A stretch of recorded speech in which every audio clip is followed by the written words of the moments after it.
Hello, and welcome back to Bedtime and Historian. On a February morning in 1912, a 6-year-old boy sat inside the deepest ceremonial hall of the Forbidden City in Beijing.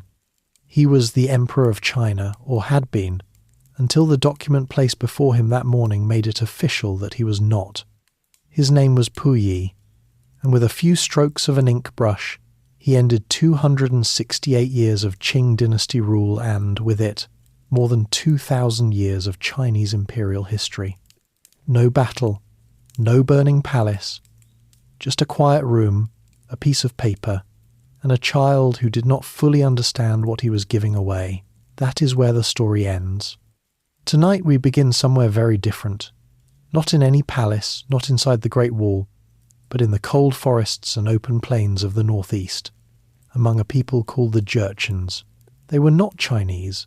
They had no particular place in the grand story of China, and in the 1500s, there was nothing obvious about them to suggest that their descendants would one day rule the largest empire on earth. If you enjoy what we do here, take a moment to like the video and subscribe. It truly helps keep things going. And drop a comment with where you are in the world and what time it is. Someone in Reykjavik or somewhere in New Zealand is probably doing exactly the same thing right now. Find a comfortable position, let your shoulders drop, let your breathing slow. We are going a long way back tonight, and the story is worth the journey. Manchuria, in the late 1500s, was a land defined by its extremes. The winters were long and hard, with temperatures that could freeze wide rivers solid for months at a time. The summers were short and green, a brief warm season that the forests and river valleys made full use of before the cold returned. The terrain shifted across the region, dense pine forests in the north, open river valleys in the south, and grasslands stretching toward the steppe in the west. It was not a comfortable place, but it was a rich one. The forests held fur-bearing animals that traders valued enormously. The rivers ran full of fish, and a particular plant root ginseng grew there in quantities that made it one of the most sought-after trade goods in all of East Asia, because the Chinese considered it medicinally precious and were willing to pay serious silver for it. The people who lived in this landscape, the Jurchens, were not organized as a single state or unified nation. They were a collection of clans, dozens of them, varying considerably in size and strength spread across this northeastern territory. Each clan operated largely as its own political unit, with its own leadership, its own territorial range, and its own set of loyalties. They were connected to one another through kinship ties, trade relationships, and occasional alliance against shared rivals. They were also, frequently, in conflict with one another over resources, prestige, and the ordinary disputes that arise between groups living in close and competitive proximity. It was a world of constant negotiation and occasional organized violence, managed through a combination of diplomacy, marriage politics, and military capacity. The Jurchen relationship with the Ming Dynasty, the enormous empire that governed China to the south, had been formalized over generations into a system of tribute and titles. The Ming court granted official designations to Jurchen clan leaders, acknowledging their local authority while formally binding them to the Ming's imperial hierarchy. In return, the Jurchens brought their goods, furs, horses, pearls, and ginseng to border markets, exchanging them for silk, grain, and silver that the Ming economy produced. For the Jurchens, this arrangement brought access and income. For the Ming, it produced a degree of managed stability on a frontier that was genuinely difficult to govern directly. Both sides found the arrangement useful, and for a long time, neither had strong reason to disrupt it. The Ming dynasty itself was an extraordinary institution. Founded in 1368 after the collapse of Mongol rule over China, it had grown into one of the most populous and administratively sophisticated states on earth. Its capital was Beijing, a city of extraordinary scale, built around the Forbidden City, an immense walled complex of hundreds of buildings, ceremonial halls, and layered courtyards that served as the home of the emperor and the nerve center of imperial governance. The empire was administered through the Confucian examination system, which recruited officials by testing candidates on classical texts and ethical philosophy, and its bureaucracy reached into virtually every corner of Chinese society. By the late 1500s, though, the Ming was showing the quiet signs of a dynasty that had been governing for a very long time. Corruption at various levels of the bureaucracy had become common. The imperial court was frequently divided between competing factions, and several emperors of this period showed limited interest in active governance. The military, which had been formidable in the dynasty's earlier centuries, had settled into a peacetime routine of garrison duty and administrative management. Soldiers stationed on the northeastern frontier were often underpaid and poorly supplied. The system still functioned, but it was not operating at full strength, and the distant northeast received considerably less attention than more immediate concerns along the Mongolian steppe to the north and west. The Jurchens had a history that the Ming tended to underestimate. Several centuries earlier, in the early 1200s, a Jurchen-led dynasty called the Jin had ruled northern China for more than a century. The Jin dynasty had pushed the Song dynasty south of the Yangtze River and governed northern Chinese territory with real administrative sophistication before being swept away by the Mongols. The memory of the Jin had not disappeared. It lived in clan stories and in the broader Jurchen sense of identity and awareness that their people had once been rulers of large territories, that the world had been arranged one way before, and that circumstances could be different again. This was not, in the 1500s, a plan, but it was a background, a quiet inherited awareness that would become relevant when the right person arrived to make use of it. Life in Manchuria shaped the Jurchens in ways that would prove consequential. The clan structure was competitive, and the environment was demanding, so what the clans valued most in a leader was practical effectiveness. A chief who could organize men well, manage resources through a punishing winter, negotiate useful alliances, and win when a fight became unavoidable that was a leader worth following. Ceremony and inherited status mattered, but they were not enough on their own. Results were what the frontier respected.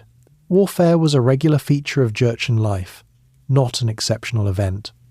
The men who participated in interclan conflicts were experienced fighters operating in conditions they had grown up in: cold terrain, forested land, long distances.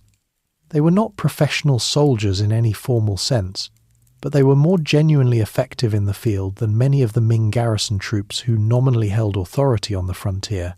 Among the clans of the northeast, one family, the Aisinjioro of the Jianzhou region, had been building its position through the 1570s and 1580s. They were not the dominant force in Manchuria at this point, but they were well connected, well placed along trade routes, and their leadership had been accumulating relationships and resources over several generations. The Aisinjioro clan had produced a man named Nuhasi. He was born around 1559, the son of a clan leader named Taxi. As a young man, he spent time in the household of a senior Ming regional commander on the frontier, an experience that was not unusual for young men of prominent border families. He watched the Ming system operate from close range. He saw where it was confident and where it was hollow. In 1583, his father Taxi and his grandfather Jiokanga were killed during a Ming military operation against a rival Jurchen clan. Nuhasi went to the Ming authorities and demanded acknowledgement of what had happened. He received, instead, sympathetic words and modest compensation, some official titles, the return of his family's land, and the expectation that the matter was now closed. It was not closed. Nuhasi was 24 years old. He had a grievance the Ming had chosen to manage rather than resolve, and he had by some accounts 13 inherited suits of armour and a small number of followers. With those, and with the cold clarity of a man who had decided what he was going to do, he began to build. The Qing Dynasty, which would end in 1912 in a quiet hall in Beijing, began here in a decision made in 1583 in the forests of Manchuria by a young man who had just learned that the empire to the south was not as solid as it looked. Nuhasi, the man who built an army from a grievance. The 13 suits of armour are a detail that survived in the historical record, possibly because later chroniclers found them usefully dramatic. Whether the exact number is precise or approximate, the point they communicate is real. Nuhasi started with very little. He was a young clan leader with a legitimate complaint, a small following, and a frontier full of rivals who had no reason to step aside for him. What he did over the next 4 decades, working from that narrow beginning, was one of the more methodical and sustained exercises in political and military construction that the northeastern frontier had ever seen. He began locally. The first years after 1583 were spent in the immediate neighbourhood consolidating control over the clans of the Jianzhou region, dealing with rivals through a combination of force and negotiation, and establishing himself as someone who won more often than he lost. This was not glamorous work. It was the slow accumulation of small victories, each one making the next slightly easier. Clans that had been hostile became reluctant partners. Reluctant partners became more reliable allies. Each expansion of Nuhasi's reach gave him more resources, which gave him more capacity, which gave him more reach. He was careful about the Ming during this period. He maintained the formal posture of a loyal frontier subject, collecting his titles, performing the expected rituals of submission, and sending the required tributes south. The Ming, for their part, were largely content to recognize him as a useful, stabilizing force in a region they found complicated to manage directly. This arrangement suited Nuhasi perfectly. Ming recognition gave him legitimacy, and Ming inattention gave him room to operate. By the early 1590s, he had consolidated most of the Jianzhou Jurchen clans under his authority. In 1593, a coalition of rival clans, including the Yehe and the Hada, 2 of the more powerful Jurchen groups, assembled a combined force to stop him. They were defeated. This was a significant moment. It demonstrated that Nuhasi could hold his own against coordinated opposition, and it accelerated the process by which other clans began reassessing whether resistance was worth the cost. Some submitted, others were absorbed after being defeated militarily. A smaller number maintained independence for longer, but the direction of the process was becoming clear. Nuhasi understood that winning battles was only part of what he needed to do. He also needed to build an organization capable of sustaining those victories, administering the territory he was accumulating, and holding together a population that was diverse in clan origin and not automatically loyal to him. The solution he developed over the following years became one of the most important institutional innovations of the period. Starting around 1601, he began organizing his followers into military administrative units that later became known as the 8 banners.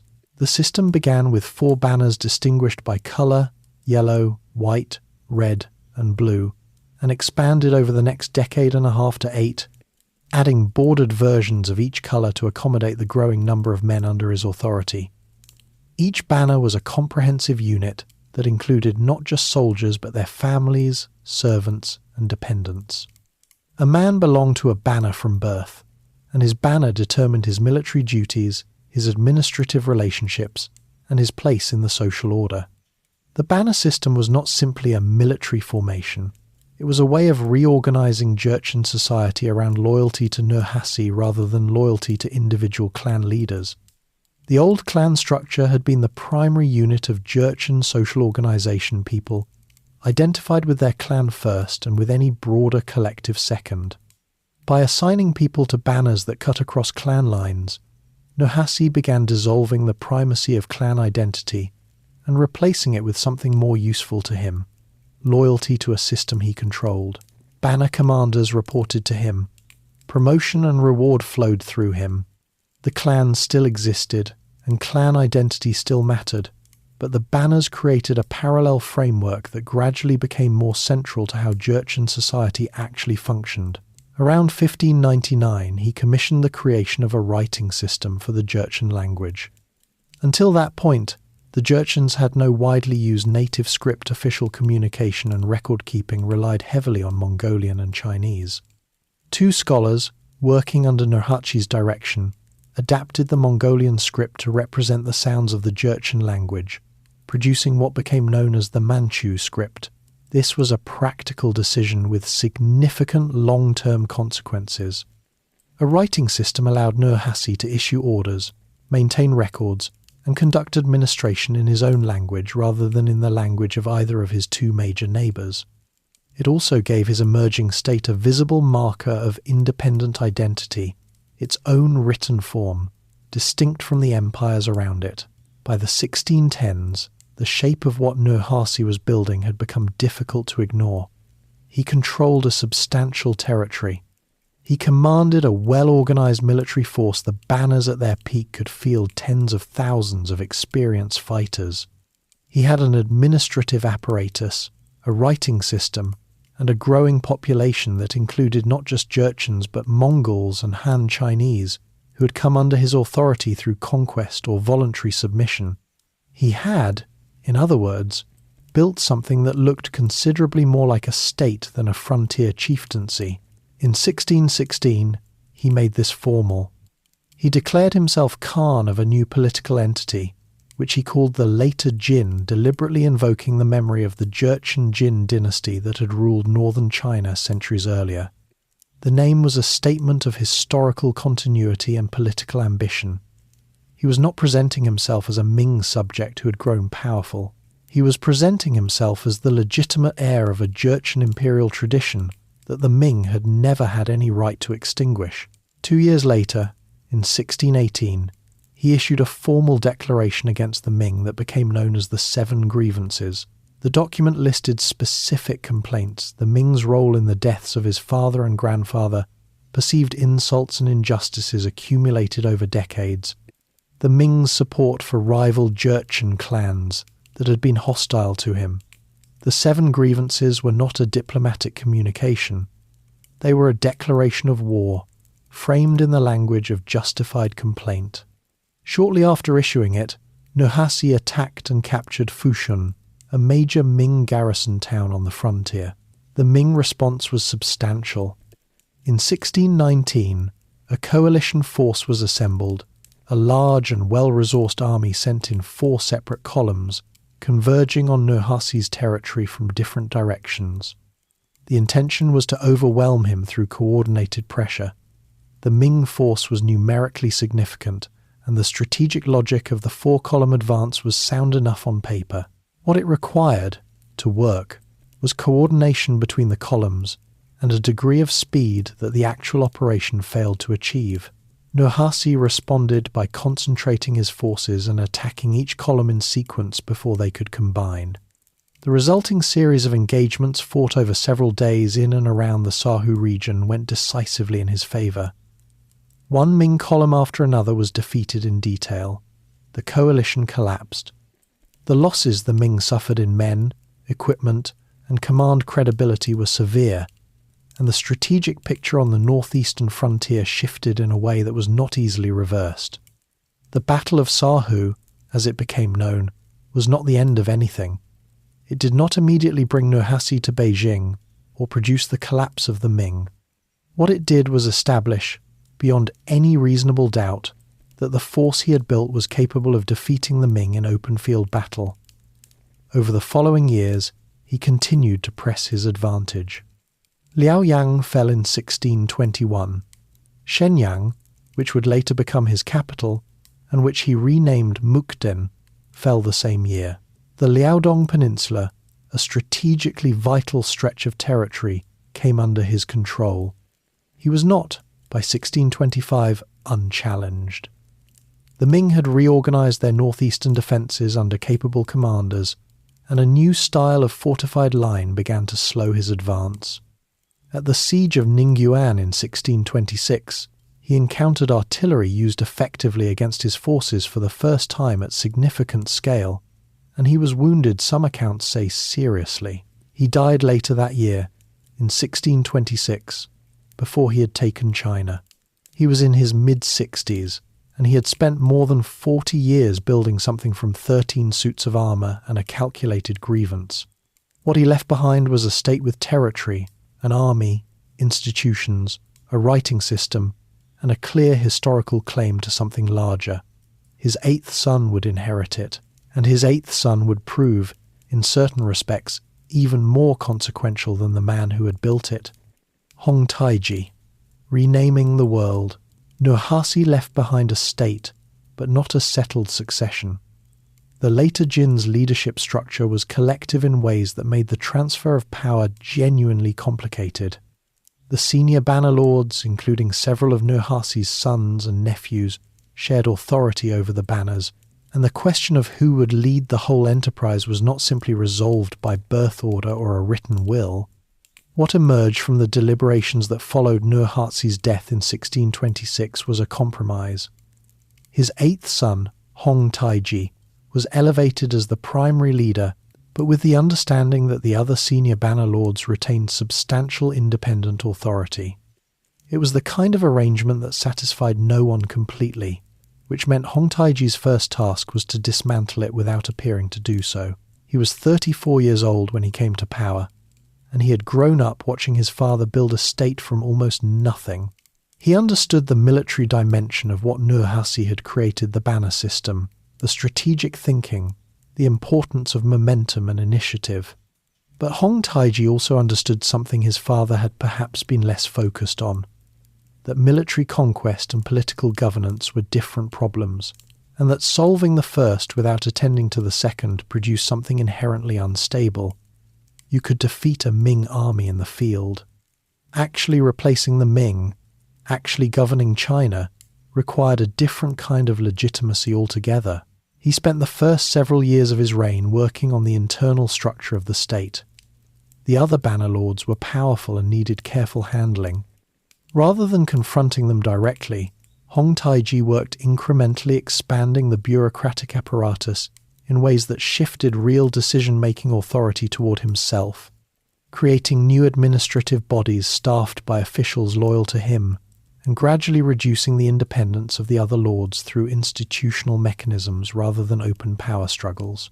By the early 1630s, the collective leadership arrangement had effectively dissolved, and Hong Taiji had concentrated authority in his own hands in ways that would have been impossible to achieve directly in 1626. He also dramatically expanded who could participate in his state. Nurhaci's later Jin had been primarily a Jurchen enterprise, with Mongols and Han Chinese participating in secondary roles. Hong Taiji changed this deliberately. He organized Han Chinese who had come under his authority through capture, defection, or the surrender of territories into their own banner units, the Chinese martial bannermen. Mongol groups were similarly organized into Mongol bannermen. By the mid-1630s, the banner system had become tripartite. Manchu banners, Mongol banners, and Chinese banners, all operating within the same framework. This was not simply organizational tidiness. It was a statement about what kind of state Hong Taiji intended to build. By incorporating Mongol and Han Chinese fighters into his military structure, he was signaling that his project was not exclusively ethnic, that it was open to those who chose to join it, regardless of their origin. This proved useful for recruitment and for creating a more diverse administrative capacity. Han Chinese officials who defected to Hong Taiji brought with them knowledge of Chinese governance, Chinese literary culture, and the practical expertise needed to administer the dense agricultural populations of northern China in ways that Jurchen clan leaders simply did not possess. He leaned into this. In the 1630s, Hong Taiji formally adopted the Confucian institutional framework as the model for his administration. He established 6 boards modelled directly on the Ming bureaucratic structure covering personnel, revenue, rights, war, justice, and public works. He recruited Chinese scholars and officials to staff these bodies. He took the imperial examination system seriously as a mechanism for identifying and incorporating talent. All of this was deliberate. Hong Taiji was not adopting Chinese customs because he found them personally compelling. He was adopting them because he understood that the people he intended to rule expected their rulers to govern in a recognizable way, and Confucian institutions were the recognizable way. A conqueror who dismantled everything familiar tended to generate sustained resistance. A conqueror who stepped into the existing framework and ran it competently tended to find that most people had other priorities. He also dealt effectively with the Mongols beyond his immediate territory.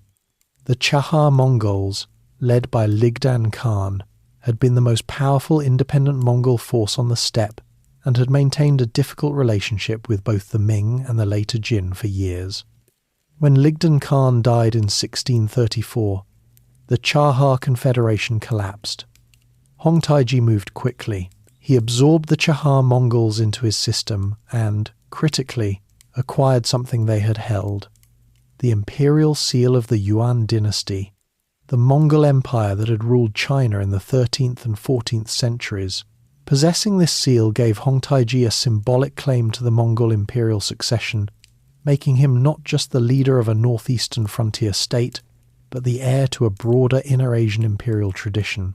In 1635, he issued a decree that the Jurchen people would henceforth be known as the Manchu. The reasons behind the renaming were partly practical and partly political. The name Jurchen carried historical baggage. It was associated with the old Qing Dynasty, with clan divisions, with a specific northeastern identity that did not map cleanly onto the multi-ethnic state Hong Taiji was building. The name Manchu created a new collective identity, one that could be adopted by people who were not Jurchen by origin but who had been incorporated into the banner system. It also helpfully erased the association with the Qing dynasty useful, since the Qin had been defeated by the Mongols, and the Mongol precedent was not the image Hong Taiji wanted to project. The following year, 1636, he went further. He formally abolished the name later Qin and declared the founding of a new dynasty, the Qing. The character chosen meaning something close to clear or pure replaced the Qin character, which meant gold. He also elevated his title from Khan to Emperor, adopting the Chinese imperial terminology directly. The ceremony was elaborate, and it was attended by Manchu banner lords, Mongol princes, and Chinese officials, together a deliberate staging of the multi-ethnic composition of the new state. The Qing dynasty was now a named, declared entity. It had an emperor, a bureaucracy, a military structure, and a formal claim to imperial legitimacy, drawing on multiple traditions: Chinese, Mongol, and Manchu. The only thing it did not yet have was China itself, which was still governed by the Ming. Hong Taiji continued pressing on the Ming throughout this period. Multiple raids into the Chinese heartland, some penetrating as far as the outskirts of Beijing, demonstrated that the Qing military could operate deep inside Ming territory. These raids were partly strategic harassment, partly resource acquisition, and partly psychological. They showed Ming subjects that their dynasty could not protect them, even in the North China Plain. They also tested the Ming's military response and identified weaknesses in the defensive arrangements along the frontier. The Ming defended, but with increasing difficulty. The dynasty's finances were under severe strain from decades of military expenditure, natural disasters, and the disruption of agricultural production in northern China. Peasant rebellions had been spreading through the interior since the late 1620s, desperate, large-scale uprisings driven by famine, unemployment, and the collapse of the rural economy in provinces that had been hit hardest by drought and flood. The Ming was fighting on multiple fronts simultaneously and losing ground on all of them. By the early 1640s, Hong Taiji's position was stronger than it had ever been. The Qing state was organized, solvent, militarily capable, and administratively functional. He had given it a name, a structure, and a coherent identity.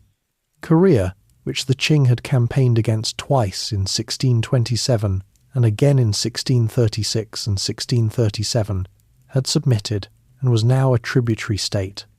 The Mongol steppe to the north was largely pacified. The question was not whether the Qing would eventually enter China proper, but when, and under what circumstances. Hong Taiji did not live to see it. He died in 1643. Apparently suddenly, the historical sources describe no extended illness. He was 51 years old. His death left the question of the final conquest unresolved, and it left another succession problem. His chosen successor was a young child, and the banner lords who had been gradually subordinated during his reign were immediately in play again. What Hong Taiji had done, though, was build a machine capable of outlasting him. He had taken his father's military state and given it the institutional depth to survive a transition and keep moving. The Qing Dynasty existed before it held a single city inside the Great Wall. It had a bureaucracy, a legal framework, a written language, a formal claim to imperial succession, and an army that had been defeating Ming forces for more than 2 decades. When the opportunity finally came, and it was coming, though not in any way that Hong Taiji could have specifically predicted the Qing would be ready for it. The gate that opened an empire. The Ming dynasty did not fall to the Qing. That is the first thing worth understanding about 1644. It fell to itself to the accumulated weight of decades of fiscal mismanagement, environmental disaster, and a peasant population that had been pushed far enough past the point of endurance to start pushing back. The Qing were waiting at the door when the dynasty collapsed, which made them extraordinarily well positioned to walk through it, but the door was opened from the inside. The late 1630s and early 1640s were catastrophic years for northern China. A prolonged drought across much of the north had devastated harvests for several consecutive seasons. Famine conditions spread through Shaanxi, Henan, and other provinces that had once been productive agricultural centres. The Ming government's response was inadequate, partly because the treasury was already exhausted from decades of military spending against the Qing, and partly because the bureaucracy's capacity for effective crisis response had degraded alongside everything else. Taxes continued to be collected even as the rural economy contracted. In some regions, people who could not feed themselves were still being assessed for payments that bore no relationship to what they had or what they could produce. What followed was not surprising.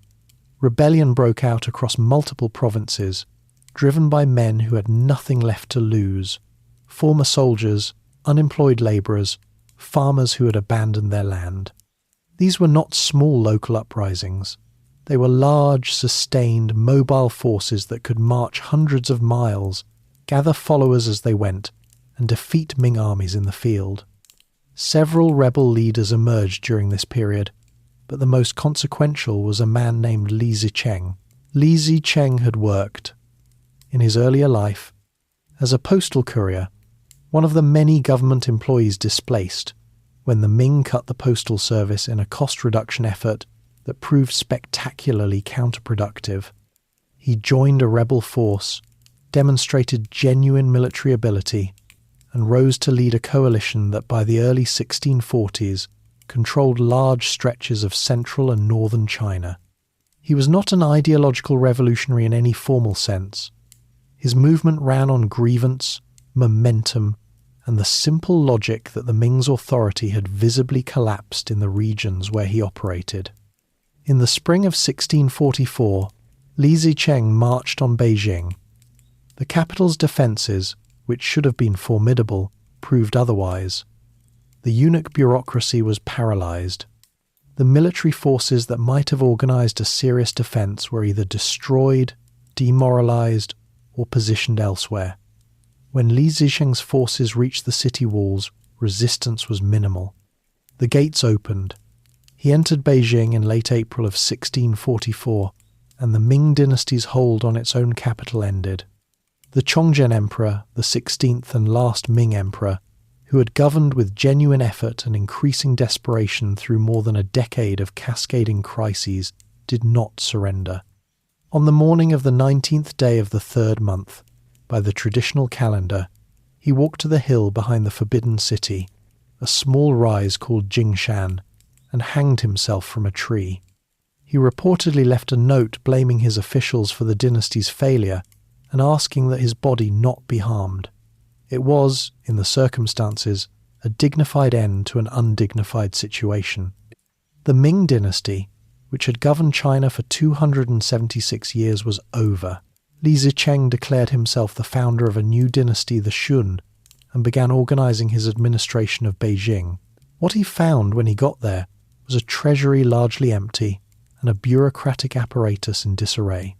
His forces, having fought their way across northern China on a combination of momentum and desperation, were not well suited to the transition from campaigning army to occupation force. There were incidents of violence, extortion, and the mistreatment of the city's population that generated resentment quickly. Li Zicheng had captured Beijing, but holding it, governing it, and making it the foundation of a stable state were different challenges, and he had approximately 6 weeks before those challenges became irrelevant. At the eastern end of the Great Wall, where the fortifications met the sea at a place called Shanhaiguan, a Ming general named Wu Sangui commanded a substantial and still functional army.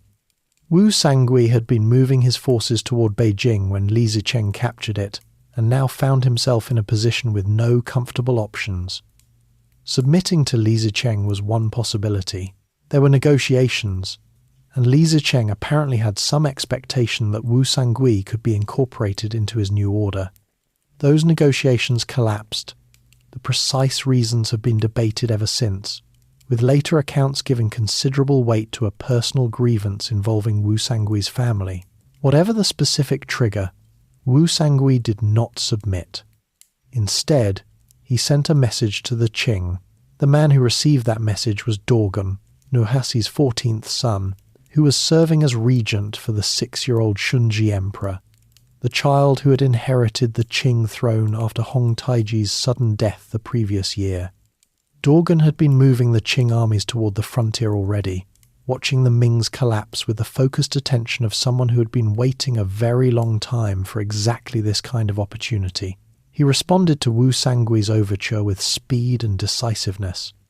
On the 27th day of the 5th month of 1644, Qing forces and Wu Sangui's army met Li Zicheng's forces outside Shanhaiguan in a battle that did not last long. Li Zicheng's army, which had been effective in the conditions of the northern Chinese countryside, struggled against the coordinated pressure of the banner forces. The battle was decisive. Li Zicheng retreated, then retreated again, and his hold on Beijing lasted only until the Qing forces arrived at its gates shortly afterward.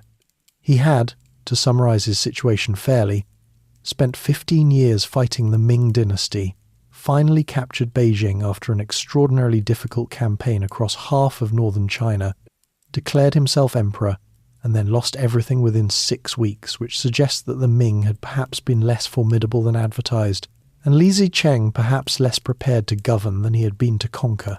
Dogon entered Beijing in the early summer of 1644.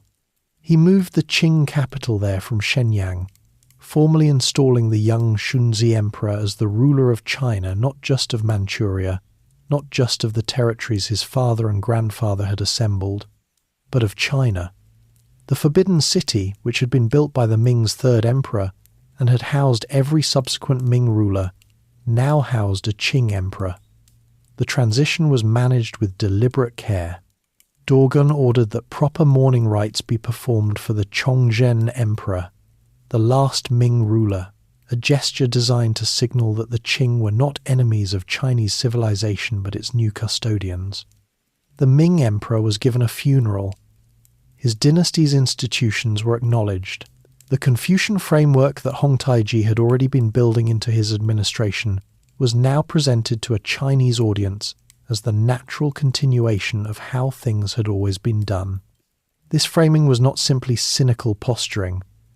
Dogon understood, and the Qing court understood, that governing China would require the cooperation of the Chinese bureaucracy, the educated official class who had spent years preparing for and serving in the Ming administration. These men were not automatically hostile to the new rulers. Many were deeply uncomfortable with Li Zicheng's movement, which had disrupted the social order they depended on. A Qing court that governed in Confucian fashion maintained the examination system and treated serving officials with appropriate respect, offered them something Li Zicheng had not, a recognizable world to return to. The conquest of the rest of China took considerably longer. The north had fallen relatively quickly, but the south was different. Southern China was wealthier, more densely populated, further from the Qing's base of power, and home to several surviving members of the Ming imperial family who became the focal points of continued resistance. A series of southern Ming regimes formed and maintained themselves in various southern cities and eventually in Yunnan province and beyond, sustained by local elites, by remaining Ming loyalists, and by the genuine difficulty of projecting Qing military power across the vast distances of southern China.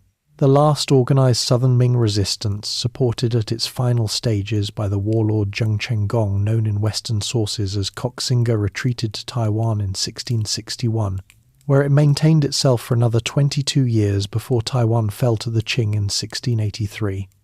The conquest of China, from the entry into Beijing to the final submission of Taiwan, took nearly 4 decades, but Beijing had fallen. The Qing Emperor was on the throne. The Qing Dynasty was governing China. A small child sat in the Forbidden City, surrounded by a regent's court of Manchu banner lords and Chinese officials, at the centre of the largest and most complex administrative enterprise on earth. The next question was what the Qing intended to do with it. The child on the dragon throne. The Qing Emperor was 6 years old when he entered the Forbidden City as the ruler of China. His name was Fulin, and he was, in practical terms, not yet ruling anything. The real authority during the first years of the Qing's presence in Beijing rested with Dogon, who held the title of Prince Regent and exercised it with considerable effectiveness. Dogon made policy, managed the banner lords, directed military campaigns, and handled the enormous administrative challenge of transitioning from a northeastern frontier state into the government of the world's most populous empire. The child emperor attended ceremonies, lent his name to edicts, and waited. Dogon was capable and strategically clear-headed, but his methods were not uniformly gentle.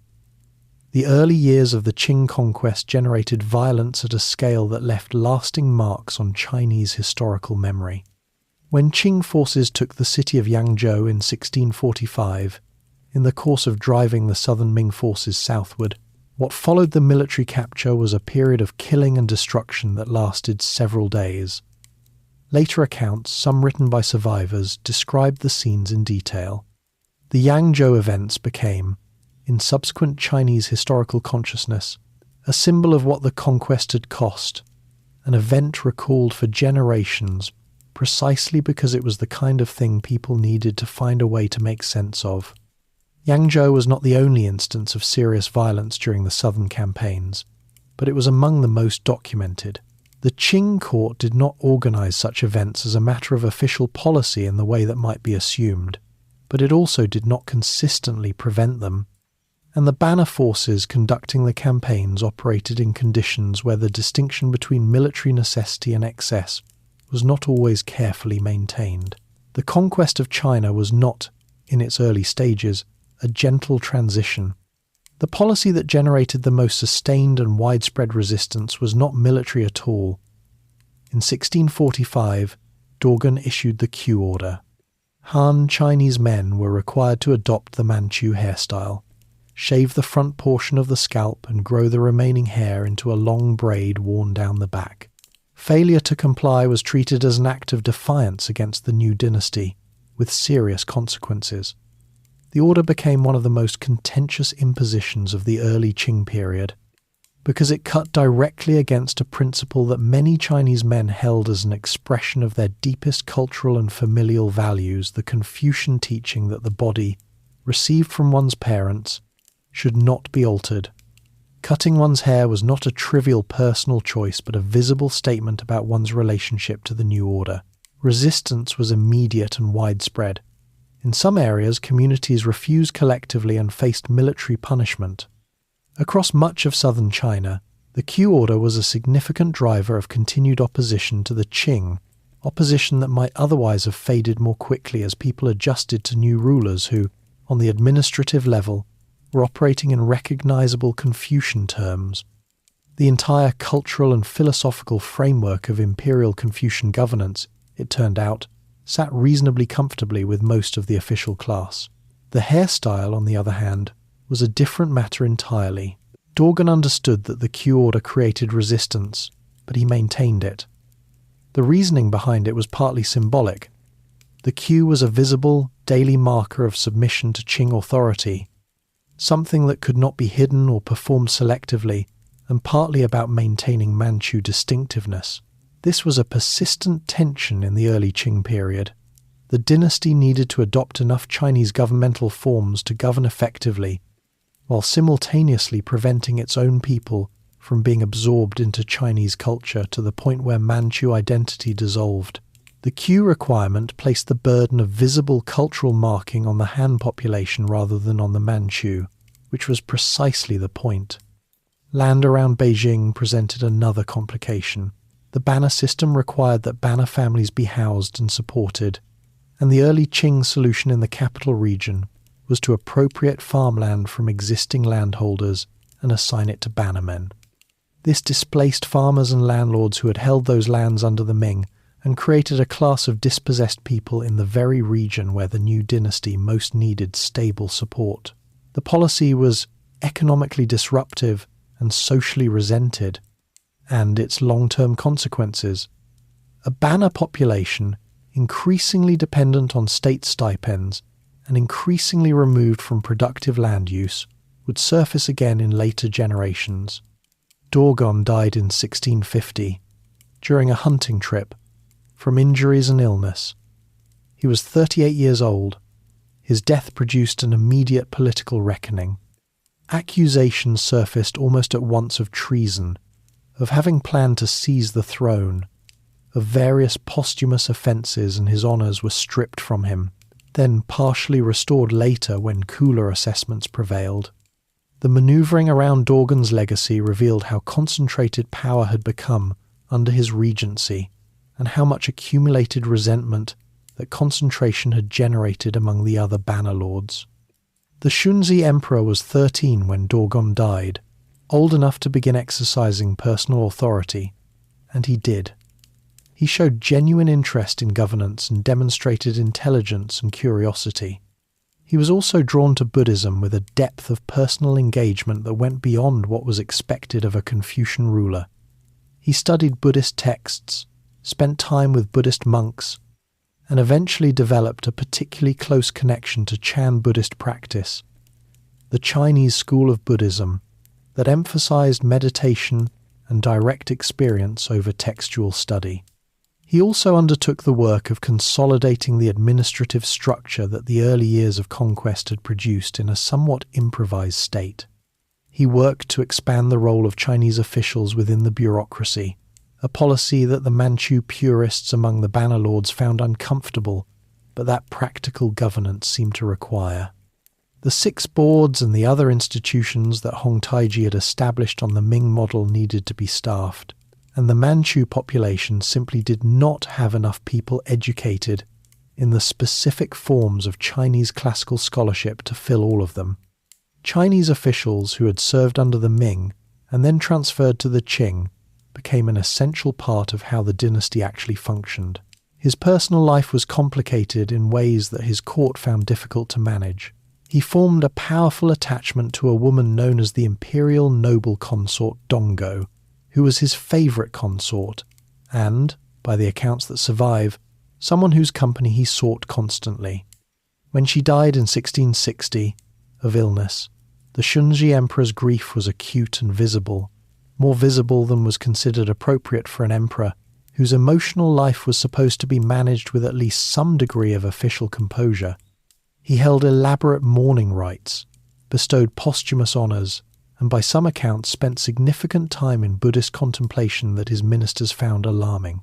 Less than a year later, in early 1661, the Qingxi Emperor died. He was 22 years old. The cause was almost certainly smallpox, which was epidemic in Beijing during that winter, and which the Manchu population was particularly vulnerable to, having had less historical exposure to it than the Han Chinese. Smallpox would prove to be a significant factor in Qing history more than once, an invisible variable that shaped succession in ways no amount of political planning could anticipate.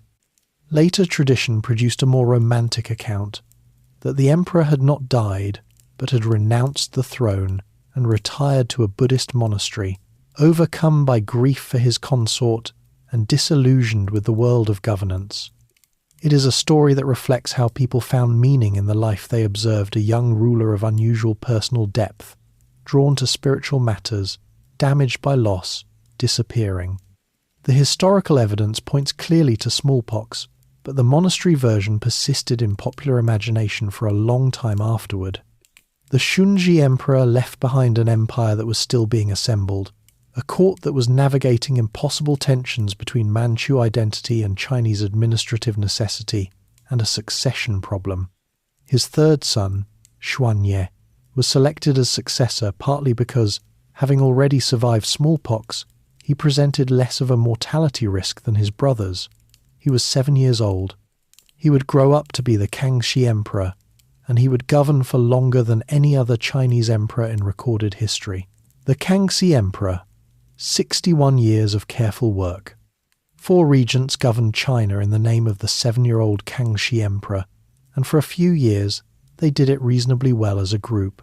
Then one of them, a banner lord named a boy, began governing on behalf of himself, with the others serving as a polite formality. Oboy accumulated influence, eliminated rivals within the regency, and operated with the confidence of a man who had concluded that a child emperor was essentially a permanent condition. He was wrong about that. In 1669, the Kangxi Emperor was 15 years old and had been watching Oboy closely for several years.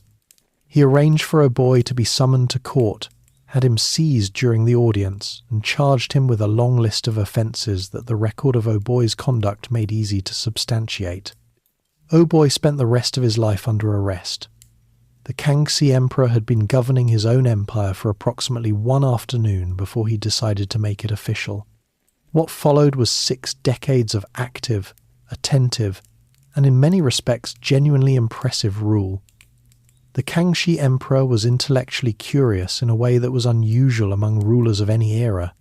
He read widely, studied mathematics and astronomy with real engagement, and approached governance as a practical problem to be understood and managed, rather than a ceremonial role to be performed.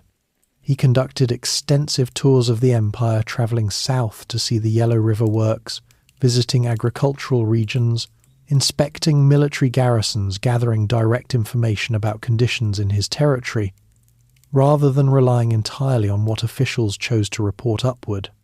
Emperors who stayed in the Forbidden City and received filtered information tended to be surprised by things that should not have been surprising. The Kangxi Emperor made a practice of being less surprised. The first major test of his reign came from an unexpected direction. During the conquest of China, the Qing had rewarded 3 Han Chinese generals, Wu Sangui, Shang Kexi, and Geng Jingzhong, with hereditary control over large territories in southern China. These men had contributed substantially to the conquest, and the feudal arrangements they received were the payment. Wu Sangui held Yunnan and Guizhou in the southwest.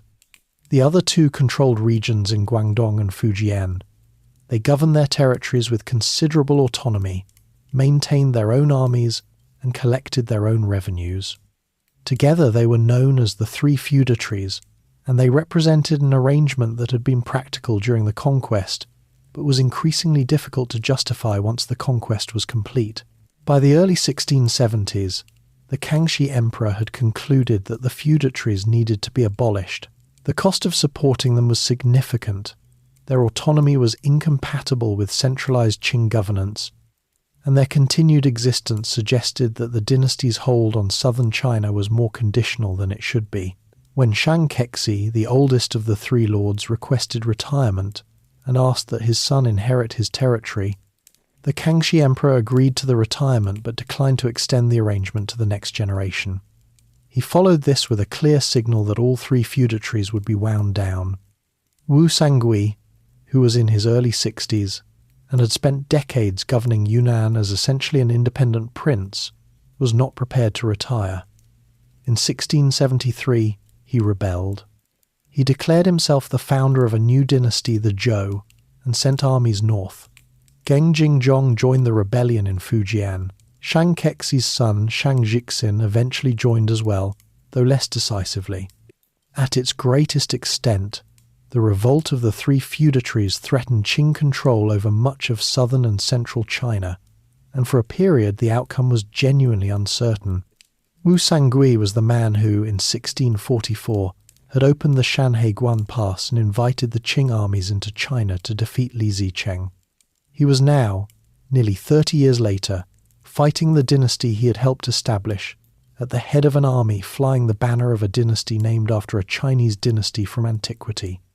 Whatever conclusions the Kangxi Emperor drew from this sequence of events about the reliability of men who changed sides, he kept them to himself and focused on the military problem.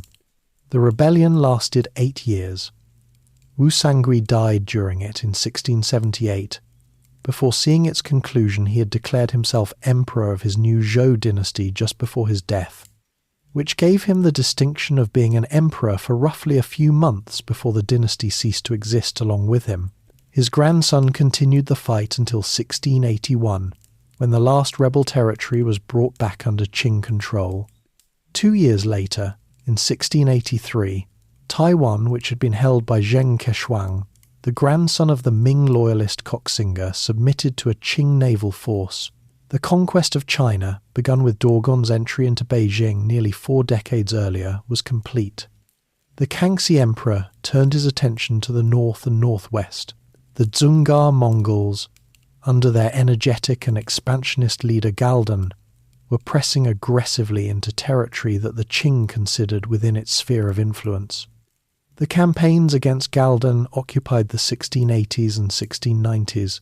The Kangxi Emperor personally led several of these campaigns, riding with his armies across the Mongolian steppe in conditions that were not especially suited to imperial comfort, and the Dzungars were eventually contained, though not finally resolved. Galdan died in 1697, reportedly by his own hand after his final military defeat, and the Dzungar threat receded for a generation. To the north, the Qing faced a different kind of pressure. Russian expansion eastward through Siberia had brought Russian settlements and forts into regions that the Qing also claimed. The resulting confrontation was managed through diplomacy rather than sustained warfare, producing the Treaty of Nerchinsk in 1689, the first formal treaty between China and a European power. Jesuit missionaries, who had been active at the Kangxi Emperor's court for years, served as translators during the negotiations, their Latin proving useful as a common language between Chinese and Russian delegations who shared no other one. The Jesuits at the Kangxi court were a remarkable group, and the Kangxi Emperor's relationship with them was genuinely unusual. Men like Ferdinand Verbiest and later Jean-François Gerbillon were not simply tolerated as religious curiosities. They were employed as astronomers, mathematicians, cartographers, and technical advisors. The Kangxi Emperor studied Western mathematics directly from Jesuit teachers, worked through problems of geometry and trigonometry, and showed a level of personal engagement with European scientific knowledge that went well beyond what official courtesy required. He found it interesting. That was sufficient reason. The arrangement ran into serious difficulty, not because of anything the Kangxi Emperor did, but because of a dispute within the Catholic Church. The Jesuits had adopted a relatively accommodating approach to Chinese religious practice, allowing Chinese converts to continue performing ancestral rites, the ceremonies that honoured deceased family members on the grounds that these were social and familial practices rather than religious ones in the theological sense. Other Catholic orders, particularly the Dominicans and Franciscans, disagreed strongly. The argument ran for decades and eventually reached the point where the Pope issued a formal decree forbidding Chinese converts from participating in ancestral rites. The Kangxi Emperor, when informed of this ruling, was not pleased. He had authorized the Jesuit presence in China on the understanding that they would operate within Chinese cultural norms. A papal decree overriding that understanding was, from his perspective, a foreign religious authority claiming jurisdiction over his subjects' behavior, which was precisely the kind of thing Chinese emperors tended to find unacceptable. He restricted missionary activity in response, and the warm relationship between the Qing court and European Catholicism cooled considerably, never fully recovering during his reign or afterward. He governed through all of this with an energy that his officials sometimes found exhausting. He rose early, worked through substantial volumes of documents personally, and maintained direct involvement in decisions at a level that later emperors would not always match. He also commissioned an enormous body of scholarly work, encyclopedias, dictionaries, geographical surveys that represented the Qing Dynasty's investment in presenting itself as the legitimate custodian of Chinese civilization. The Kangxi Dictionary, completed in 1716, catalogued nearly 50,000 Chinese characters and became the standard reference for subsequent generations. His reign ended not with any external crisis, but with an internal one, a succession struggle among his many sons that consumed his final years and produced a court atmosphere of faction, plotting, and anxiety that the old emperor found deeply uncomfortable. He had too many capable sons, too many competing interests around them, and too much at stake to manage the question cleanly. He died in 1722, without having publicly named his heir, leaving the question to be resolved by whatever combination of documentation and power was available in the immediate aftermath. The man who emerged from that resolution was his fourth son, a figure very different in temperament from the father. He succeeded, and in certain respects more consequential for the dynasty's internal functioning, the Yongzheng Emperor, the man who fixed the accounts. The succession after the Kangxi Emperor's death in 1722 was not smooth. The fourth prince, Yongzheng, emerged as the new emperor, taking the reign name Yongzheng, but the process by which this happened was disputed almost immediately.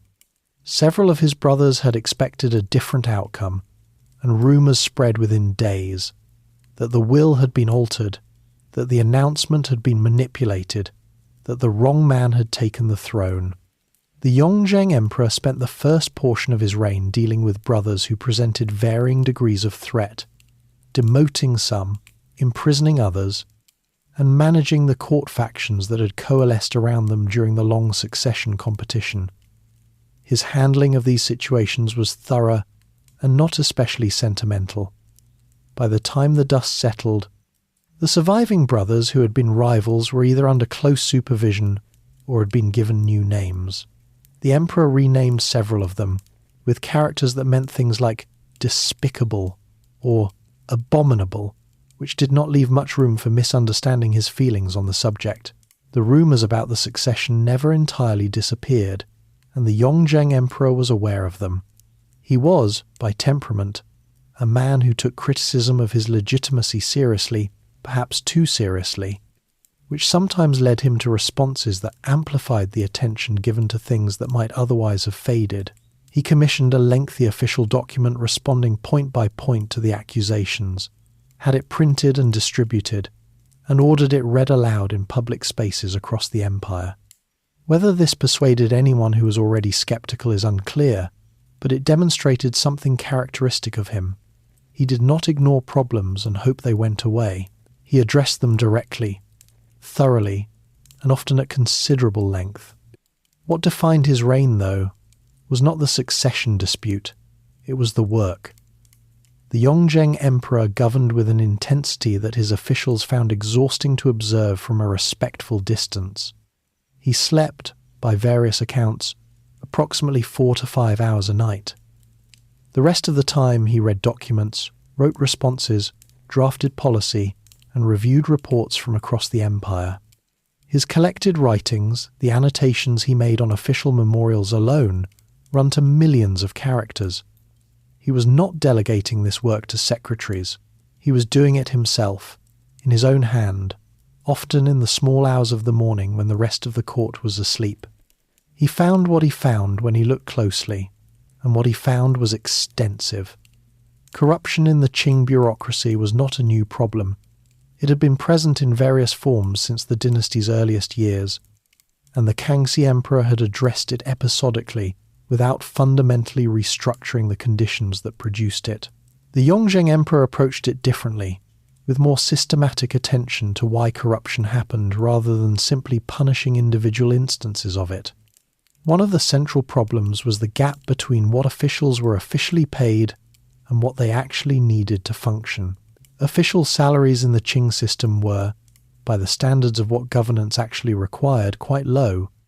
The result was that informal surcharges had developed as a practical supplement fees collected alongside taxes, ostensibly to cover administrative costs like the melting and transport of silver, that in practice were collected at whatever rate local officials found manageable and used for whatever purposes they found useful.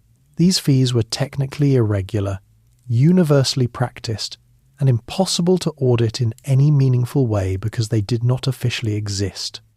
The Yongzheng Emperor formalized them.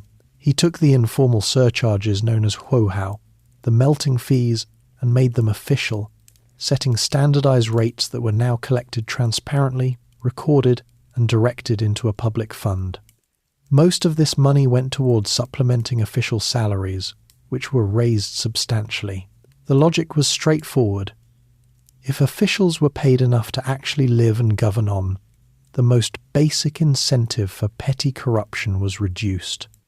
If the surcharges were visible and audited, the opportunity for extracting them beyond the official rate was also reduced. It was not a complete solution. Corruption is a durable feature of large bureaucracies, but it was a more structural approach than had been tried before, and it had measurable effects on the fiscal picture in the provinces where it was implemented. He also reformed the tax system in a way that had been gestured at during his father's reign but not fully completed. The traditional tax structure included both a land tax and a poll tax, a separate assessment levied on individuals, which fell disproportionately on the rural poor who owned little land but still had to pay simply for existing. The Yongzheng Emperor merged the poll tax into the land tax, so that tax obligations were tied to land ownership rather than to the number of people in a household. This was meaningful for ordinary farming families, who no longer faced tax penalties for having children. It also simplified administration, which was the kind of thing the Yongzheng Emperor found satisfying for its own sake. His information system was another significant development. The Kangxi Emperor had used a confidential memorial system. Selected officials could write directly to the emperor through locked boxes, bypassing the normal bureaucratic channels that made documents visible to multiple officials along the way. The Yongzheng Emperor expanded this dramatically. A much larger network of officials now sent him regular confidential reports on conditions in their localities, prices, weather, the mood of the population, the behavior of their colleagues, the quality of harvests. He received and responded to these personally, and the officials sending them knew that their reports were reaching the emperor directly and that their assessments were being read. The officials being reported on, meanwhile, could not always be certain who among their colleagues was corresponding confidentially with the throne, which had a useful effect on behavior. Nobody changed their conduct quite so quickly as someone who suspected they might already be in a report. Around 1729, he established a new inner body that became known as the Grand Council. It began as a small group of trusted officials assembled to handle sensitive military planning for the ongoing campaigns against the Dzungar Mongols in the northwest, where the security of information was particularly important. The Grand Council met daily with the emperor, handled the most sensitive policy matters, and operated with a speed and confidentiality that the older, larger deliberative bodies could not match. Over time, it became the central governing institution of the Qing Dynasty, small, direct, and efficient, sitting between the emperor and the rest of the bureaucracy, and processing the decisions that actually mattered. Later, emperors inherited it and found it indispensable. The Yongzheng Emperor was also attentive to the question of Manchu identity in ways that sometimes shaded into anxiety. He was aware that the Manchu bannermen were, after 3 generations in China, becoming culturally Chinese in many respects, speaking Chinese at home, educating their children primarily in Chinese classics, and losing facility in the Manchu language and the riding and archery skills that had defined the original banner system. This troubled him. He issued edicts encouraging the Manchus to maintain their traditional practices, to speak Manchu, to preserve the martial virtues that had made them formidable. The edicts had limited effect. The bannermen lived in China, their neighbours were Chinese, their children played with Chinese children, and the incentives for cultural assimilation were powerful in ways that no imperial decree could simply override. One episode from his reign illustrated the broader tension between Qing authority and Chinese cultural identity with particular clarity. A Han Chinese scholar named Zheng Jing had written a seditious letter attempting to persuade a military commander to rebel against the dynasty on the grounds that the Manchus were foreign usurpers with no legitimate claim to rule. China. When Zheng Jing was arrested, the Yongzheng Emperor's response was unusual. Rather than simply executing him, the obvious option, he engaged with the argument. He produced a lengthy official rebuttal addressing the accusation of illegitimacy, had Zheng Jing publicly recant, and then, remarkably, released him. The document was published as a piece of political philosophy, defending Qing rule on Confucian grounds that transcended ethnic origin. It was a sophisticated move, even if his son later had Zheng Jing executed anyway, which somewhat undermined the original gesture. The Yongzheng Emperor died in 1735, having reigned for 13 years. The circumstances were slightly ambiguous. Some accounts suggest he had been taking Taoist elixirs prepared by practitioners he had welcomed to court, which were supposed to extend life and which probably did not help. He was 56 years old. His reign had been shorter than his father's and less publicly celebrated, but the dynasty he handed to his son was administratively tighter, fiscally cleaner, and institutionally better organized than the one he had received. His fourth son would take everything his grandfather built and his father refined, and would use it to expand the empire to the largest it would ever be, the Qianlong Emperor. The empire at its edge. The Qianlong Emperor came to power in 1735 at the age of 24, having been quietly identified as his father's preferred successor through a sealed document deposited behind a tablet in the throne hall, a system the Yongzheng Emperor had introduced, partly to avoid the kind of destructive succession competition that had marked the end of his own father's reign. He inherited a treasury that was full, institutions that functioned well, and an empire that was large and largely stable.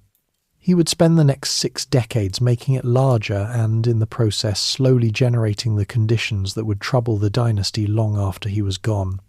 He was, by most measures, a man of considerable ability. He was well educated, intellectually engaged, and possessed of genuine aesthetic sensibilities. He collected art on a scale that transformed the imperial collection into one of the great accumulations of cultural objects anywhere in the world. He wrote poetry, a great deal of poetry, more than 40,000 poems over the course of his life, which placed him among the most prolific poets in Chinese history, and which his officials were required to appreciate regardless of their private literary assessments. He presided over a court of elaborate ceremony and genuine cultural production, but the defining project of his early and middle reign was military expansion, executed through what became known as the 10 Great Campaigns.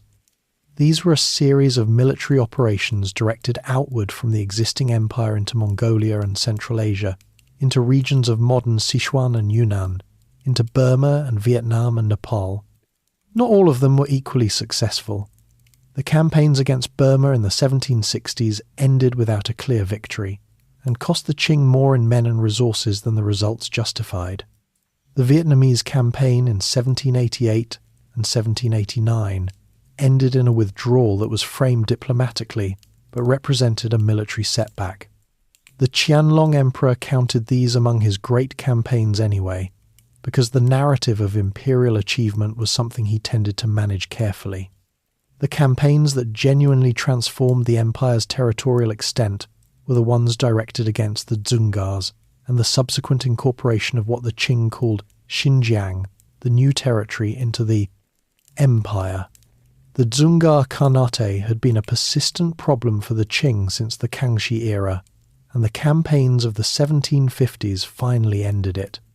The Dzungar population, caught between military destruction and epidemic disease that spread rapidly through communities with no prior exposure and limited capacity for collective response, was devastated to a degree that historians have found difficult to describe with precision, but that left the western Mongolian steppe largely empty of its previous inhabitants. The Qing then settled the region with Han Chinese migrants, Manchu Bannermen, Kazakhs, and Uyghur Muslim populations from the Tarim Basin, creating a diverse but complicated new territory under direct imperial administration. The annexation of Xinjiang represented the Qing Empire at its greatest territorial extent, a state that stretched from the Pacific coast to the edges of Central Asia, from the Siberian border in the north to the tropical south. No Chinese dynasty before or after would govern as much territory. The Qianlong Emperor understood the significance of this and commemorated it extensively, commissioning maps, inscriptions, and official histories that documented the expansion in careful detail. The cultural projects of his reign were similarly large in scale. The Siku Quanshu, the complete library of the four treasuries, was a compilation project that assembled and copied virtually the entire body of Chinese classical literature into a unified collection. Thousands of works were gathered from across the empire, reviewed by hundreds of scholars, and reproduced in 7 complete hand-copied sets, each running to tens of thousands of volumes. The project took roughly a decade to complete and was, in its ambition, genuinely extraordinary. It was also a literary inquisition, works that were deemed subversive texts critical of Manchu rule, books that expressed uncomfortable sentiments about the dynasty's origins. Anything that seemed to challenge the Qing's legitimacy were destroyed. The same process that preserved an enormous portion of Chinese literary heritage also quietly removed portions of it that the emperor preferred not to circulate. The literary inquisitions of the Qianlong era generated real fear within the educated class. The standards for what constituted a problematic text were not always predictable, and the consequences of being associated with one could be severe. Officials who were charged with investigating potentially seditious books faced strong incentives to demonstrate thoroughness, which meant that the process sometimes expanded in ways that reflected institutional anxiety as much as genuine threat assessment. In 1793, a British diplomatic mission arrived under Lord Macartney with the objective of establishing formal trade relations and, ideally, a permanent diplomatic presence in Beijing. The British brought an extensive array of gifts: clocks, telescopes, artillery demonstrations, samples of manufactured goods intended to demonstrate the products and capabilities of an industrializing economy, and to encourage a trade relationship that British merchants in Canton found frustratingly constrained. The Qianlong Emperor received the mission, reviewed the gifts, and sent Lord Macartney home with a letter to King George III explaining, with genuine courtesy, that China had no particular need of anything Britain produced, and that the existing arrangements for trade were entirely sufficient. The emperor was not being deliberately dismissive. He was describing conditions as he understood them, from inside an empire that was still, by the measures he had available, the largest economy in the world, and had been managing its relationship with foreign merchants on its own terms for a very long time. What neither the emperor nor his officials clearly registered was that the world outside China's borders was changing in ways that would eventually make the Macartney mission's failure look like a missed turning point. The industrialization that was beginning to reshape British manufacturing capacity was not something the Qing court had any particular mechanism for evaluating. The trajectory it implied in terms of military technology, economic output, and naval reach was not legible from within a framework built on Chinese classical governance and inner Asian imperial tradition. This was not stupidity or simple arrogance. It was the ordinary limitation of institutions and individuals shaped by one historical context, trying to read signals from a genuinely different one. Meanwhile, closer to home, the dynasty's own internal conditions were beginning to shift in ways that were easier to see in retrospect than they were at the time. The Qing's population had grown enormously over the course of the 18th century.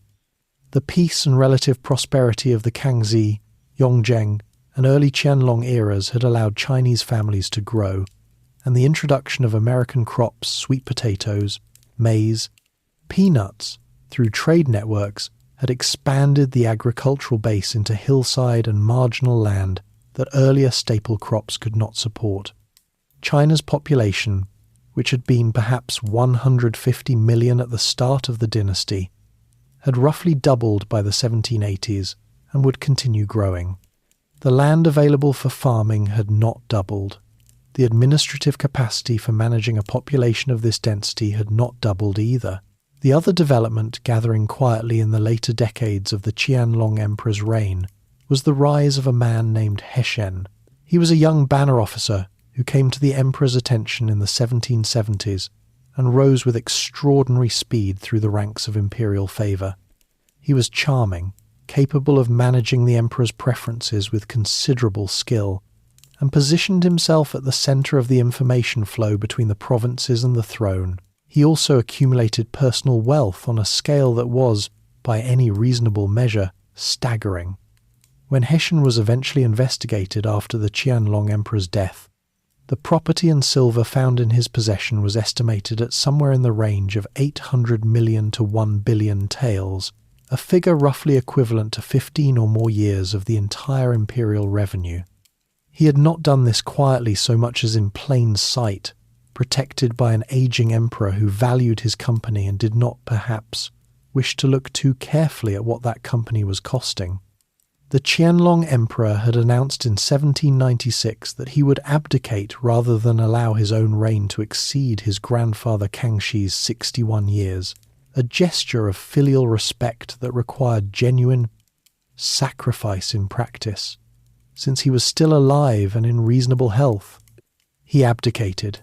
His son, the Qing Emperor, took the throne, and the Qianlong Emperor continued attending to state affairs from his position as retired emperor until his death in 1799.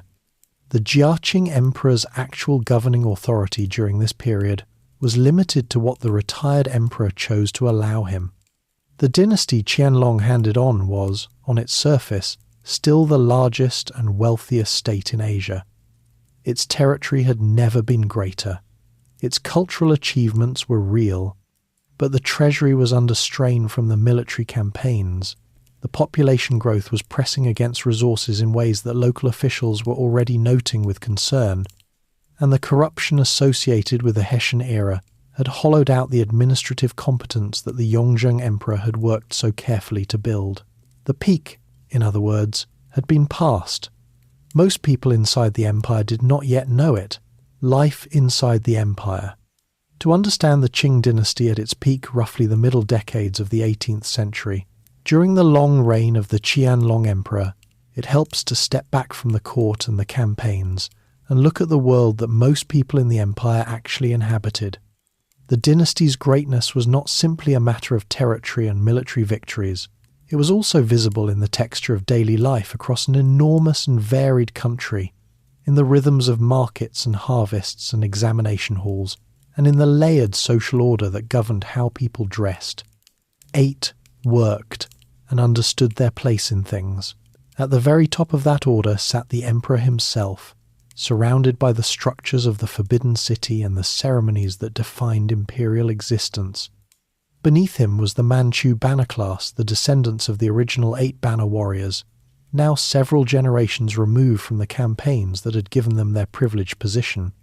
By the mid-18th century, the banner families lived largely in designated residential areas within Chinese cities, the most prominent being the inner city of Beijing, which was formerly reserved for banner households, while Han Chinese residents were concentrated in the outer city to the south. Bannermen received state stipends, regular payments in silver and grain, that acknowledged their hereditary status as the dynasty's military foundation. The arrangement had worked well when the banner population was smaller. As the population grew across the generations while the stipend allocations remained largely fixed, the practical result was a class that was officially privileged and often genuinely poor, which is the kind of social arrangement that tends to produce a particular variety of dignified discomfort. The Manchu identity expressed itself visibly in clothing. Men wore the Changpao, a long fitted robe with a distinctive cut at the collar and horseshoe-shaped cuffs that could be folded down or pushed back during riding, a practical detail carried over from the martial traditions of the northeast, even as actual riding became less common among most bannermen. Over the Changpao went the magua, a shorter jacket originally designed for horse work and now serving as everyday formal wear. Women of the Manchu banner class wore their own version of the long robe, fitted differently from the Han Chinese female garments of the same period and accompanied, for formal occasions, by elaborate headdresses and, among the elite, the distinctive flowerpot shoes platforms of several inches attached beneath the shoe that created a characteristic gliding walk. Manchu women were officially prohibited from binding their feet, a practice the court had repeatedly issued edicts against, with mixed results among the Han Chinese population that was supposed to be discouraged from it. Below the Manchu elite in the official hierarchy, but enormous in social influence and cultural weight, was the Han Chinese scholar gentry class, the men who had passed, at some level, the civil service examinations, and the families connected to them. The examination system was the central institution of Chinese intellectual life, and its influence reached far beyond the relatively small number of men who actually passed its highest levels. Young men from families with any aspiration to social respectability began studying the classical texts in childhood. The 4 books and the 5 classics, the foundational texts of Confucian learning, were memorized, analyzed, and practiced in the highly formalized essay structure required by the examinations, a form known as the 8-legged essay that demanded specific organizational patterns along with genuine mastery of content. The examinations themselves ran in a hierarchy of levels. The district examination produced the basic degree. The provincial examination, held every 3 years, produced the Juran degree and opened the door to official employment. The metropolitan examination in Beijing, followed by the palace examination, produced the Jinshi degree and the possibility of a position at the highest levels of the bureaucracy. Competition at each stage was fierce. A man might spend his entire adult life attempting the provincial examination without success, growing old over paper and brush in examination halls that were deliberately designed to be uncomfortable, tiny cells where candidates sat for multiple days, writing essays in the summer heat or autumn chill. Passing was genuinely difficult. Not passing was extremely common.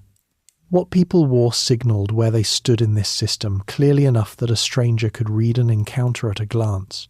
Officials displayed the embroidered squares, Mandarin squares on the chest and back of their formal robes, with different animals indicating different ranks. Civil officials displayed birds, military officials displayed animals. A first-rank civil official wore a crane. A 9th-rank civil official wore a paradise flycatcher. The system had 9 ranks, each divided into upper and lower grades, and the birds and animals marched down the hierarchy in a careful progression that everyone knew how to read. The majority of people in the empire, perhaps 85 or 90% of the population, were farmers, and their lives were organized around the agricultural calendar rather than the examination calendar. Spring planting, summer cultivation, autumn harvest, winter rest and preparation.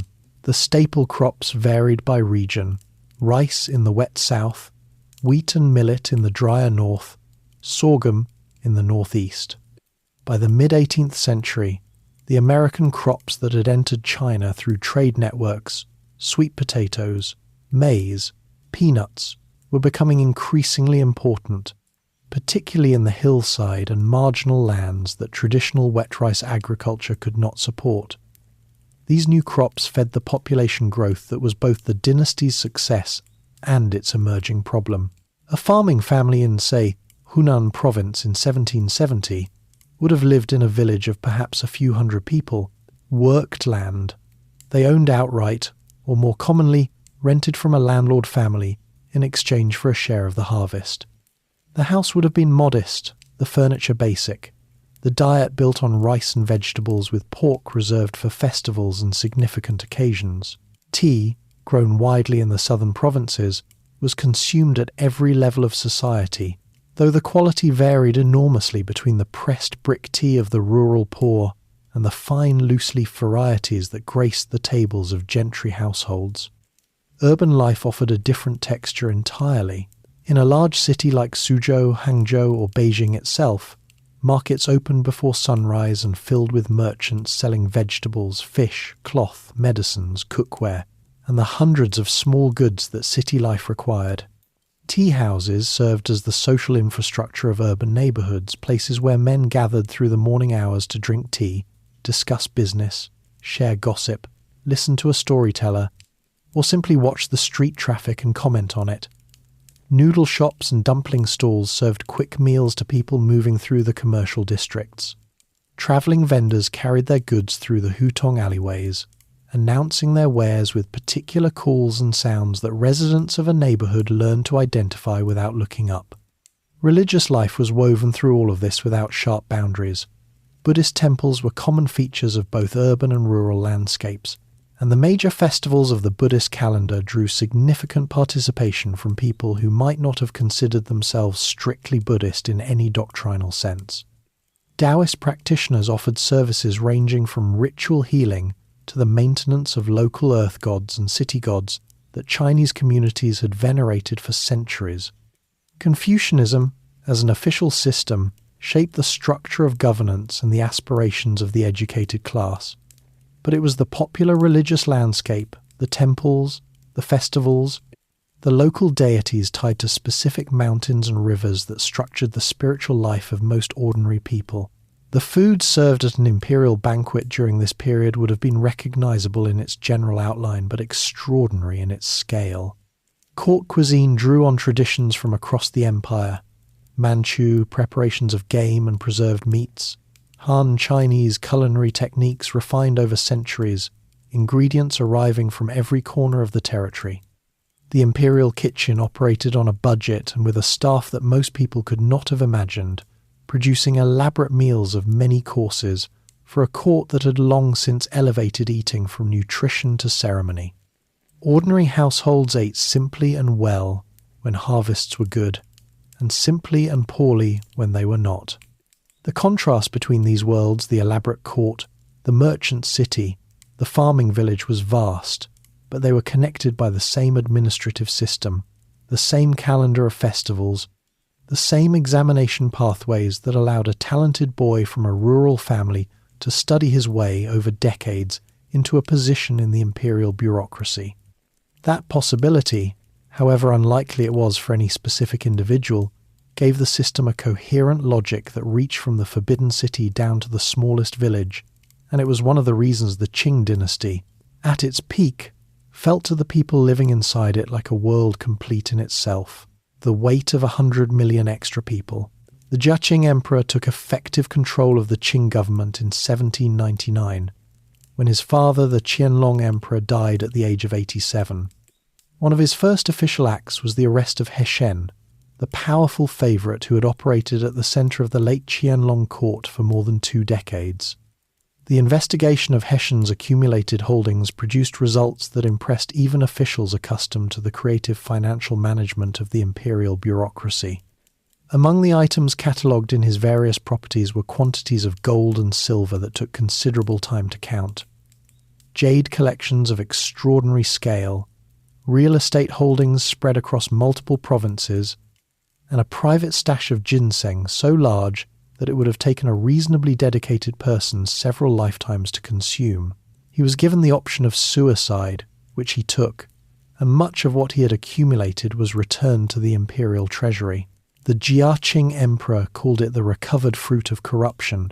It was also, more quietly, a measure of how thoroughly the administrative culture of the late Qianlong years had drifted from the standards the Yongzheng Emperor had worked so carefully to establish. The Qing Emperor understood that He Shen was a symptom rather than a cause. What had allowed one official to accumulate so much, so visibly, over so many years was not simply He Shen's personal ingenuity. It was a system in which the incentives for corruption had multiplied and the mechanisms for accountability had weakened. Removing Hessian addressed the most visible instance of the problem without addressing its structural foundations, and the Qing Emperor was governing in conditions that made structural reform genuinely difficult. He was capable, diligent, and clear-eyed about many of the challenges his dynasty faced. He was also governing an empire of 300 million people with institutions designed for a considerably smaller one, and he was doing it in the middle of an active rebellion that was revealing uncomfortable truths about the state of the Qing military.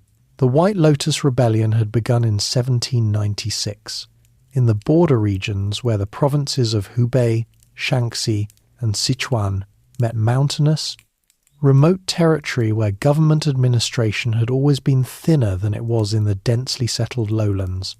The White Lotus Society was a Buddhist millenarian movement with roots going back several centuries, organized around the expectation of the coming of the Maitreya Buddha and the arrival of a new age that would transform the conditions of the suffering. The specific theology mattered less than the social conditions that made it persuasive. The people who joined the rebellion were, for the most part, the people who had been left behind by the prosperity of the high Qianlong-era migrants, who had moved into the highland border regions from overpopulated lowland provinces, tenants working marginal land under difficult conditions, the chronically indebted, the landless, those for whom the mechanisms that were supposed to connect individual hardship to official relief had either failed or never functioned. The rebellion spread through communities that had real grievances and a framework for understanding those grievances that pointed toward collective action. Local officials had, in many cases, made matters worse through the extraction of irregular fees and the misappropriation of funds intended for famine relief. In several areas, the immediate triggers for violence were specific local abuses, a tax demand that pushed a community past what it could manage, an official who had taken relief grain that was supposed to feed a starving district. The White Lotus provided both the organizing structure and the conviction that what was happening was not simply local misfortune, but a sign of a broader historical transition. The Qing government sent its military forces to suppress the rebellion, and this is where the deeper problem became visible. The 8 banner armies, the Manchu military force that had been the dynasty's primary fighting strength since its founding, proved largely ineffective in the conditions of the rebellion. 3.5 generations after the conquest of China, the bannermen were not the force they had been. Their stipends had kept them alive, but the stipends had not kept pace with the growth of the banner population, which meant that many banner households were economically constrained in ways that made investing in military training and equipment difficult. The martial skills riding, archery, the battlefield tactics of the open steppe had atrophied in an urban environment where they were rarely practiced and never needed for daily survival. Banner units that arrived in the field against White Lotus forces often found the encounter did not go as the dynasty's military reputation would have predicted. The Green Standard armies, the Han Chinese military forces that the Qing had maintained alongside the banner system, were in comparable or worse condition. The Green Standard armies were enormous on paper, with hundreds of thousands of enrolled soldiers distributed across the empire in garrisons. In practice, a significant portion of these soldiers existed primarily as names on pay rosters, with commanders drawing their salaries while the men themselves were engaged in other occupations or simply not present. Training had been minimal for years. Equipment was outdated and often in poor repair. When Green Standard units were deployed against the White Lotus rebels, the results were similarly discouraging. The Qing eventually suppressed the White Lotus rebellion, but not primarily through its official military forces. What actually worked was a system of local militia forces organized and funded by local gentry families and provincial officials, operating under the direction of men who had concrete stakes in the outcome and who were fighting in territory they knew. This was an important precedent.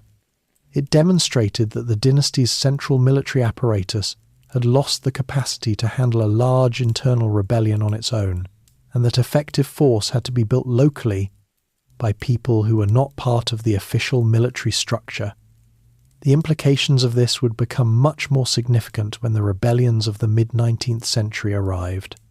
The cost of suppressing the White Lotus Rebellion, estimated at over 200 million taels, was itself a serious blow to the treasury that the Qing Emperor had been trying to rebuild after the financial strains of the presses. Late Qianlong campaigns. The dynasty's fiscal situation had not collapsed, but its margins had narrowed significantly, and narrow margins left less room for responding to the next crisis. The next crisis was partly demographic and partly geographic. China's population had been growing steadily throughout the 18th century, and by the early 19th century, it had reached somewhere between 300 and 400 million, a scale that placed enormous pressure on the agricultural systems, land distribution patterns, and water management infrastructure that the empire depended on. The land under cultivation had expanded, but not proportionally. Per capita landholding had declined. Tenancy had increased. In regions where the available land was fully occupied and the population continued to grow, young men who could not find productive work or affordable land became a social reserve of potential instability. The Yellow River made things worse on a regular basis. The river's management keeping it within its channels, maintaining the levees and irrigation works, directing its course away from populated lowlands was one of the most expensive and technically demanding administrative obligations the dynasty faced. When it was done well, millions of people in the river's basin could farm productively. When it was neglected, the river would shift course or break through its banks, flooding farmland, destroying villages, and displacing entire populations. The river management infrastructure required constant investment and honest administration of the funds allocated for it. Under the conditions of mid-level bureaucratic corruption that had become normalized, the funds were not always reaching the actual work. The levees that were supposed to have been repaired had sometimes only been repaired on paper. The consequences, when they arrived, fell on the population living downstream. A smaller rebellion in 1813, followers of a millenarian sect called the Eight Trigrams, briefly penetrated the walls of the Forbidden City itself before being suppressed. An incident that the dynasty managed to contain militarily but could not entirely manage as a symbolic statement about the condition of the imperial centre. The idea that a group of religious rebels could reach the throne's immediate precinct was not, in itself, a military catastrophe. As a demonstration of where things stood, it was harder to explain away. The Qing Emperor died in 1820, and the dynasty he passed on was managing its difficulties rather than resolving them. The structural pressures, population, land, military decay, fiscal strain, the slow erosion of administrative competence were not getting better. They were accumulating, the way debts do when the interest is not being paid, toward a reckoning that the next generation of rulers would be left to face. The trade that broke the door open. The problem, from the British perspective, was a simple accounting one. China produced things that Britain wanted tea above all, along with silk and porcelain, and was willing to sell them in large quantities. Britain produced things that China did not particularly want, and the Qing government had organized its foreign trade in ways that made it difficult to sell them, even if there had been demand. The result was a persistent trade imbalance in which silver flowed steadily from Britain to China, and not much flowed back. Silver was finite, and the arrangement was not indefinitely sustainable. The solution that the British East India Company eventually settled on was opium, grown in Bengal under British administration in India, and sold through intermediary merchants at the port of Canton. It was not legal by Qing law. It was also, for a time, extraordinarily profitable, and the combination of profit and the practical difficulty of enforcing restrictions along a long coastline meant that the trade grew regardless of its legal status. Through the 1780s and 90s, and accelerating through the 1810s and 1820s, opium moved into China in increasing quantities. Chinese merchants bought it from the foreign traders who anchored offshore in their receiving ships, then distributed it through networks that reached inland. The silver flow that had been moving from Britain to China reversed itself. Now China was exporting silver to pay for a product that was creating a growing population of dependent users in the coastal cities and beyond. The Daoguang Emperor, who came to the throne in 1820, was aware of the problem and genuinely troubled by it. He was a conscientious ruler, personally frugal, attentive to administration, and concerned about the dynasty's fiscal health in ways that were not entirely misplaced given the situation he had inherited. The opium question was debated at court through the 1830s with real seriousness. Some officials argued for legalization and taxation on the grounds that suppression had not worked and at least controlled trade would generate revenue. Others argued for intensified suppression. The Daoguang Emperor chose suppression, and in 1838 he appointed Lin Zexu, one of the most capable officials in the empire, as imperial commissioner with authority to deal with the opium trade at Canton. Lin Zexu took his mandate seriously. He wrote to Queen Victoria in terms that appealed to her moral responsibility for the harm her subjects were doing to Chinese people, a letter that was thoughtfully composed and almost certainly never actually read by the person it was addressed to. He then moved to the practical measures available to him. In 1839, he confiscated more than 20,000 chests of opium from foreign merchants at Canton and had the entire quantity destroyed, mixed with lime and salt water, and flushed into the sea over the course of several weeks. He wrote to the emperor about this with evident satisfaction. It was a decisive act and, as it turned out, the immediate cause of a war that the Qing Dynasty was not prepared to fight. The British government's response to the confiscation was to send a naval expedition. The forces that arrived along the Chinese coast in 1840 were armed with steamships, modern artillery, and disciplined professional troops organized according to the tactical and logistical methods that European military experience had been refining for decades. Against this, the Qing fielded a military that had not substantially changed its equipment or organization since the mid-18th century, and whose capacity for effective resistance had already been demonstrated to be limited by the struggles against internal rebellion. The asymmetry was not subtle. British ships attacked positions along the coast, captured ports, moved up rivers, and demonstrated consistently that Qing defensive arrangements could not stop them. When British forces moved up the Yangtze River and threatened Nanjing, and with it the Grand Canal that supplied Beijing with grain from the south, the Qing court concluded that continuing was not viable. The Treaty of Nanjing, signed in 1842, was the first of what Chinese historians would call the unequal treaties, a series of agreements extracted under military pressure that progressively compromised the empire's sovereign control over its own territory and population. China ceded Hong Kong Island to Britain. 5 ports, Canton, Amoy, Fuzhou, Ningbo, and Shanghai, were open to British residents and trade. An indemnity of 21 million silver dollars was paid. A subsequent agreement added extraterritoriality. British subjects in China would be subject to British law, administered by British courts, rather than to Chinese law. The treaty system that these agreements established was not simply a matter of trade access. It created enclaves within China where foreign rules applied and where Chinese legal authority did not reach.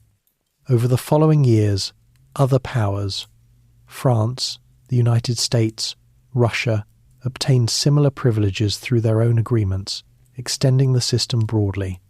Shanghai, which had been a modest coastal city, grew rapidly around its foreign settlements into a major commercial centre that operated under a patchwork of foreign administrations alongside the Chinese city.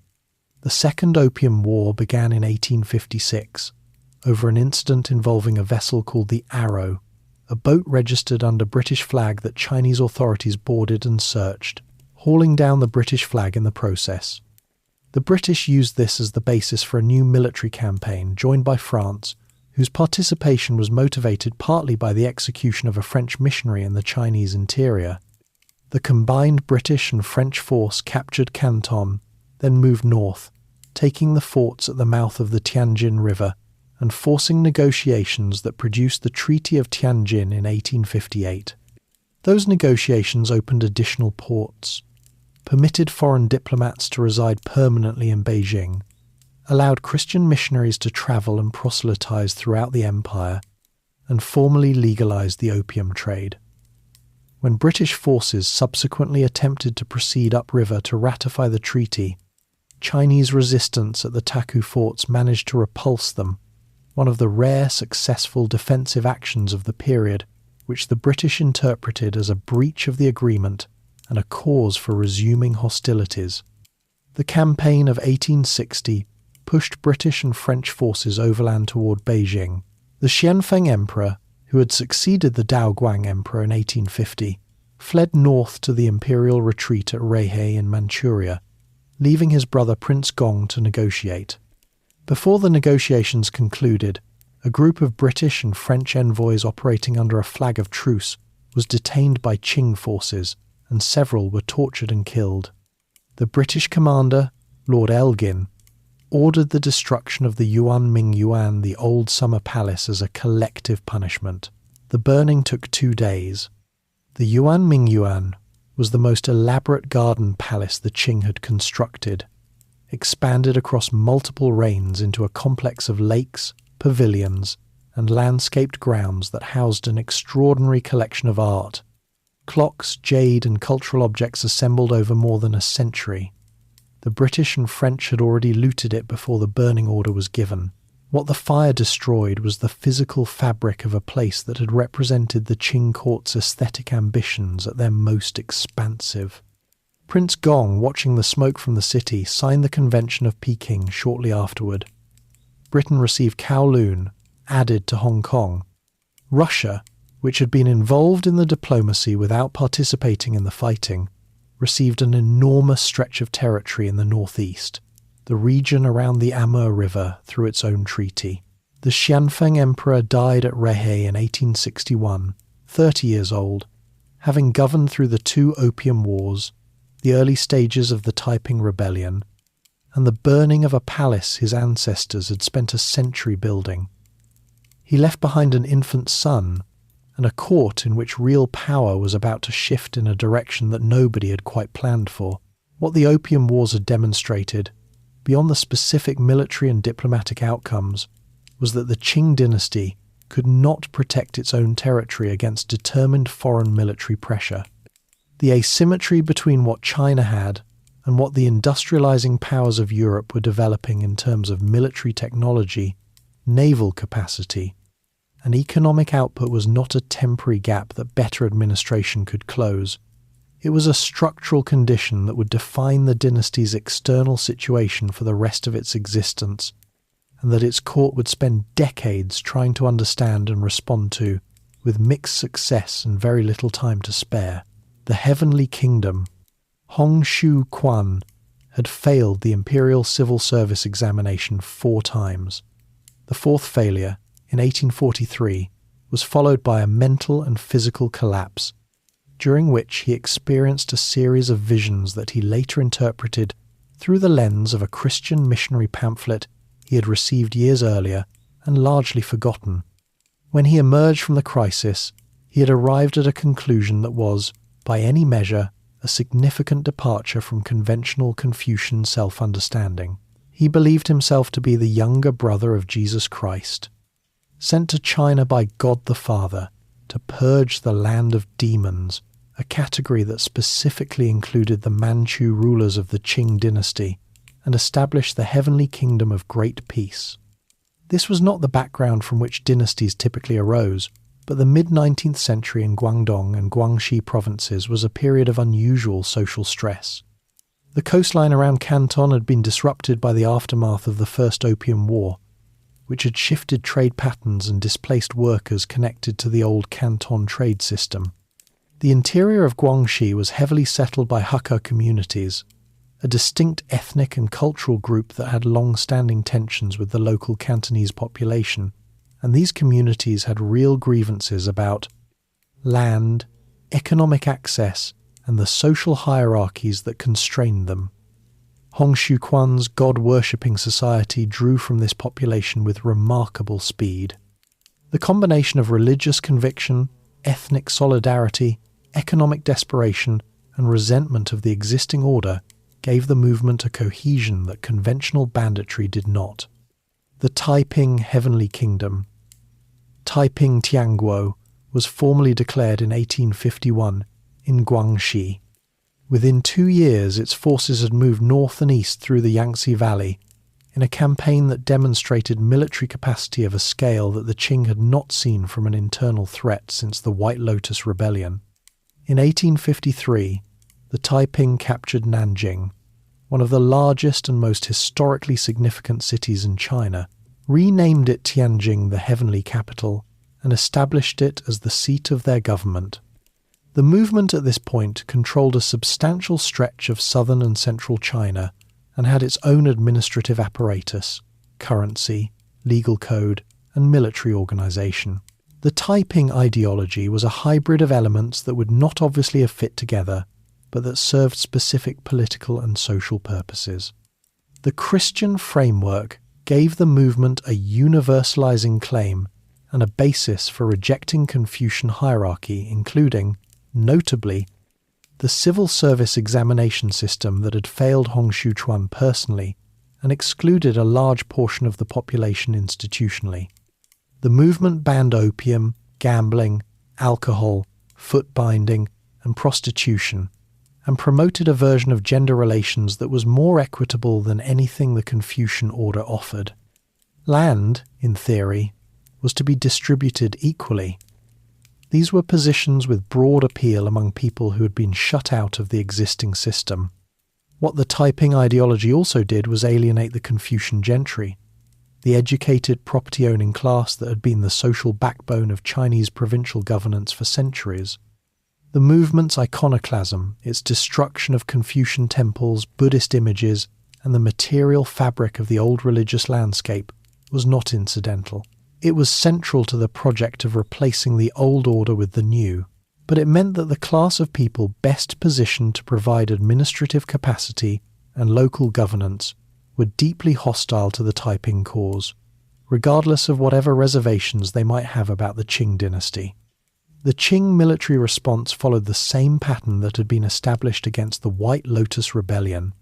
The official armies, banner forces, and Green Standard troops proved unable to contain a large, mobile rebellion operating in conditions that demanded exactly the kind of aggressive field campaigning these forces had not practiced for generations. The Taiping conducted a northern expedition in 1853 and 1854 that reached into Zhili province, within striking distance of Beijing, before being turned back less by Qing military effectiveness than by logistical overextension and the difficulty of operating far from their southern base of support. The solution that eventually worked came from the same source as before: local forces, organized by local men, financed by local gentry.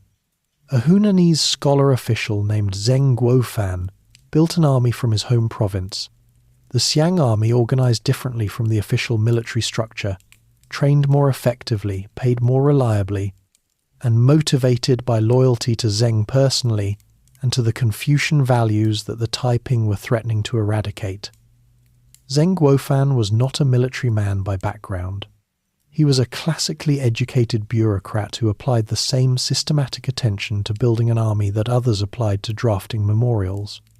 He recruited from personal networks, established supply chains, and created an institution that functioned because its members had concrete reasons to make it function. Within the Taiping capital, conditions that had initially been austere and disciplined were deteriorating. The movement's leadership structure had depended on the collective authority of several senior figures, each commanding both military forces and religious prestige. In 1856, this arrangement collapsed violently from the inside. The second-ranking leader, Yang Xiuqing, who claimed the ability to speak directly in God's voice, made a political move that was interpreted as an attempt to seize supreme authority. He was killed on Hong Xiuquan's order. The resulting purge extended through thousands of people connected to Yang's faction. The commander who carried out the killing then overreached in his own way and was himself destroyed. The entire senior leadership of the Taiping was decimated by its own internal violence within a few weeks. and the movement never fully recovered the organizational coherence it had possessed before. Hong Xiuquan retreated increasingly into his palace in Nanjing, surrounded by a large court and reportedly spending less time on governance and military direction. His proclamations became more religious and less practical.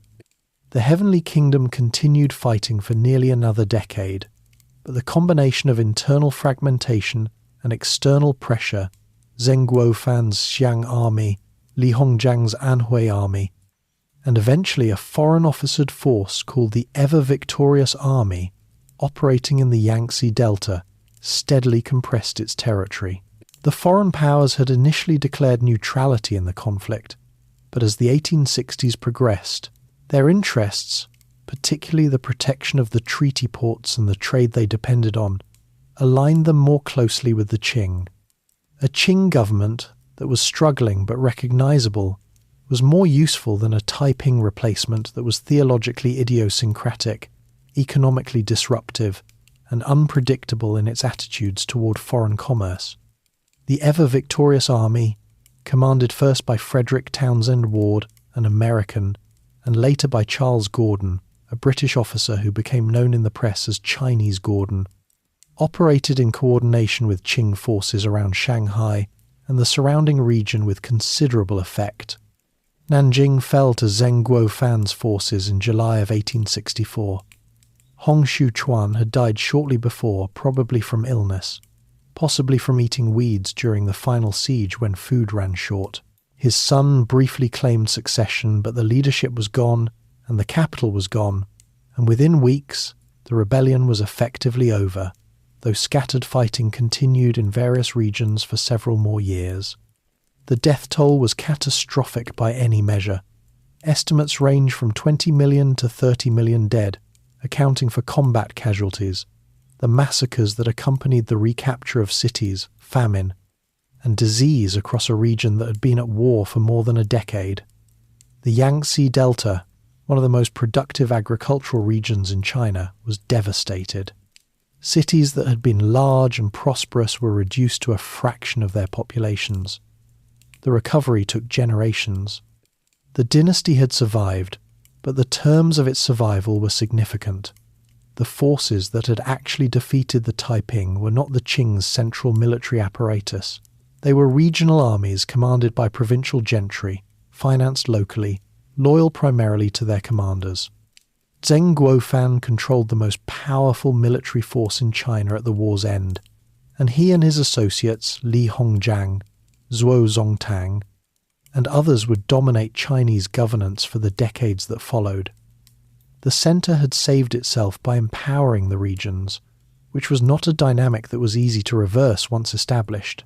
What came next for these men, for the dynasty, and for China's place, in a world that was not waiting for it to recover, was a question of whether the lessons of the Taiping years could be applied quickly enough to matter. The woman behind the curtain. When the Qianlong Emperor died at Ruihei in 1861, he left behind an empire in crisis, an infant son, and an arrangement for governing in which 8 senior officials were designated as regents. He did not leave behind much clarity about what would happen if the regents disagreed, or if someone else decided the regents were the wrong choice. That question was answered within months by a woman who had entered the imperial harem as a low-ranking concubine a decade earlier and had positioned herself, through intelligence and careful attention to the landscape of court politics, as the only person in a position to do what needed doing. Her name was Yehe Nara, and she would become known to history as the Empress Dowager Cixi. Her importance to the Qianlong Emperor had been established in 1856 when she gave birth to his only surviving son, a biological fact that placed her at the centre of the succession regardless of her formal rank in the harem hierarchy. When the emperor died, her son became the Kangxi Emperor at the age of 5, and Cixi became, as the mother of the emperor, one of 2 empress dowagers, the other being Qian, the official empress consort, who held the higher ceremonial rank but had considerably less political instinct. The coup that followed the funeral was organized with efficiency. Cixi, Qian, and Prince Gong, the late emperor's capable younger brother, who had negotiated the Convention of Peking with the foreign powers, moved against the 8 regents before they could consolidate their position. 3 were executed. The others were demoted or removed. The formal governing structure that emerged placed Cixi and Xian as co-regents, governing from behind a screen during official audiences, the literal curtain that gave the arrangement its name, while Prince Gong managed day-to-day administration. The regents who had been designated to prevent exactly this kind of concentration of power had underestimated the speed at which it could happen. For the next several decades, Cixi was the central figure of the Qing court. Her dominance was not always formal. There were periods when she nominally stepped back from active governance, but it was consistently real. She understood the court's internal dynamics with exceptional clarity, managed factions with patience and flexibility, and made alliance and enmity decisions that proved durable. Xian died in 1881, under circumstances that were sudden enough to generate questions that no one could definitively answer.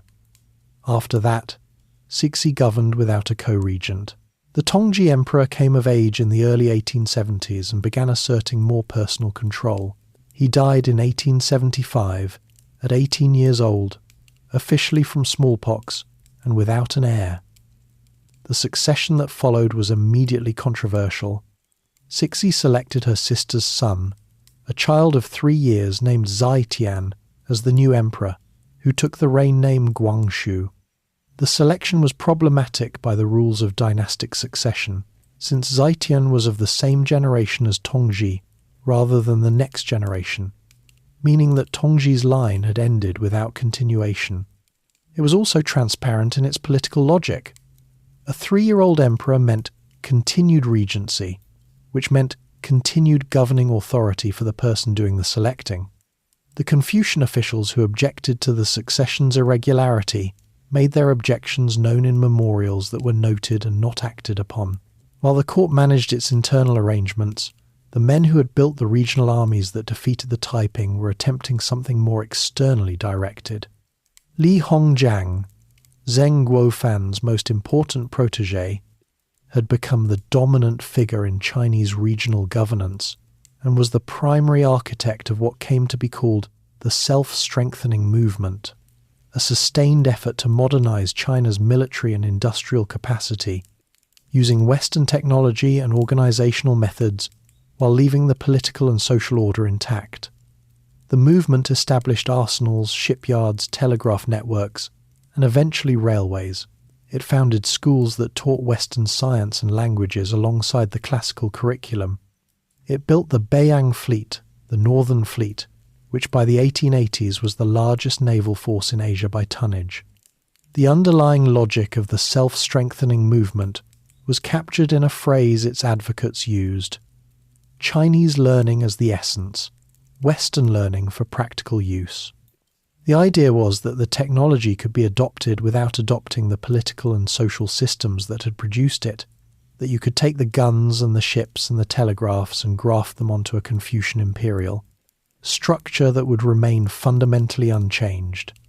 This was a coherent philosophy, and it was also, as subsequent events demonstrated, an optimistic one.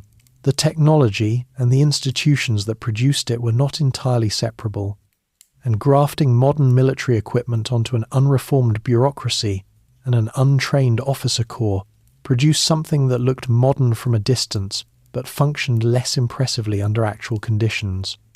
The First Sino-Japanese War of 1894 and 1895 made this visible in a way that was difficult to ignore.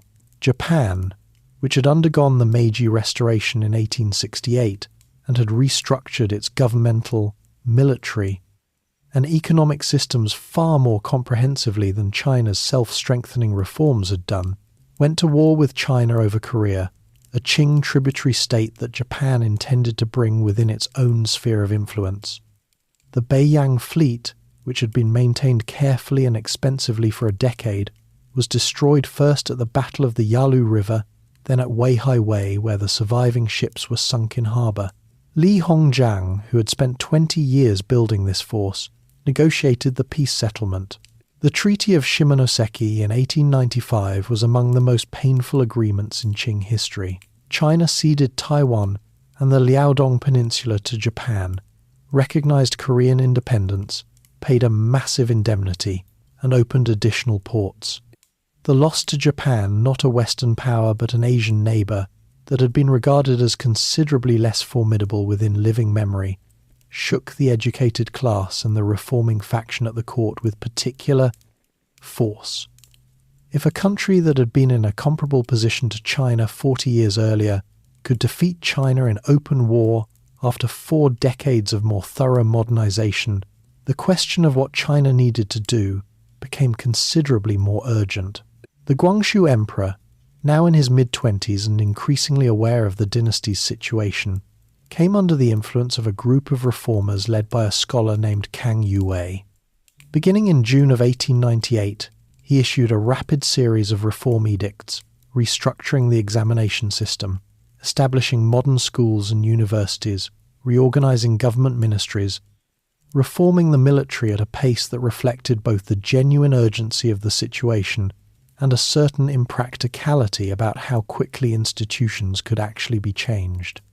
The edicts came so quickly and covered so much ground that the bureaucracy receiving them could barely process one before the next arrived. The conservative officials who were supposed to implement changes they found threatening simply didn't, while awaiting developments. The developments came from Cixi. In September of 1898, after approximately 100 days of reform edicts, she moved.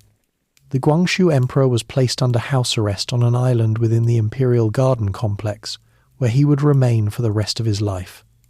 6 reformers were arrested and executed.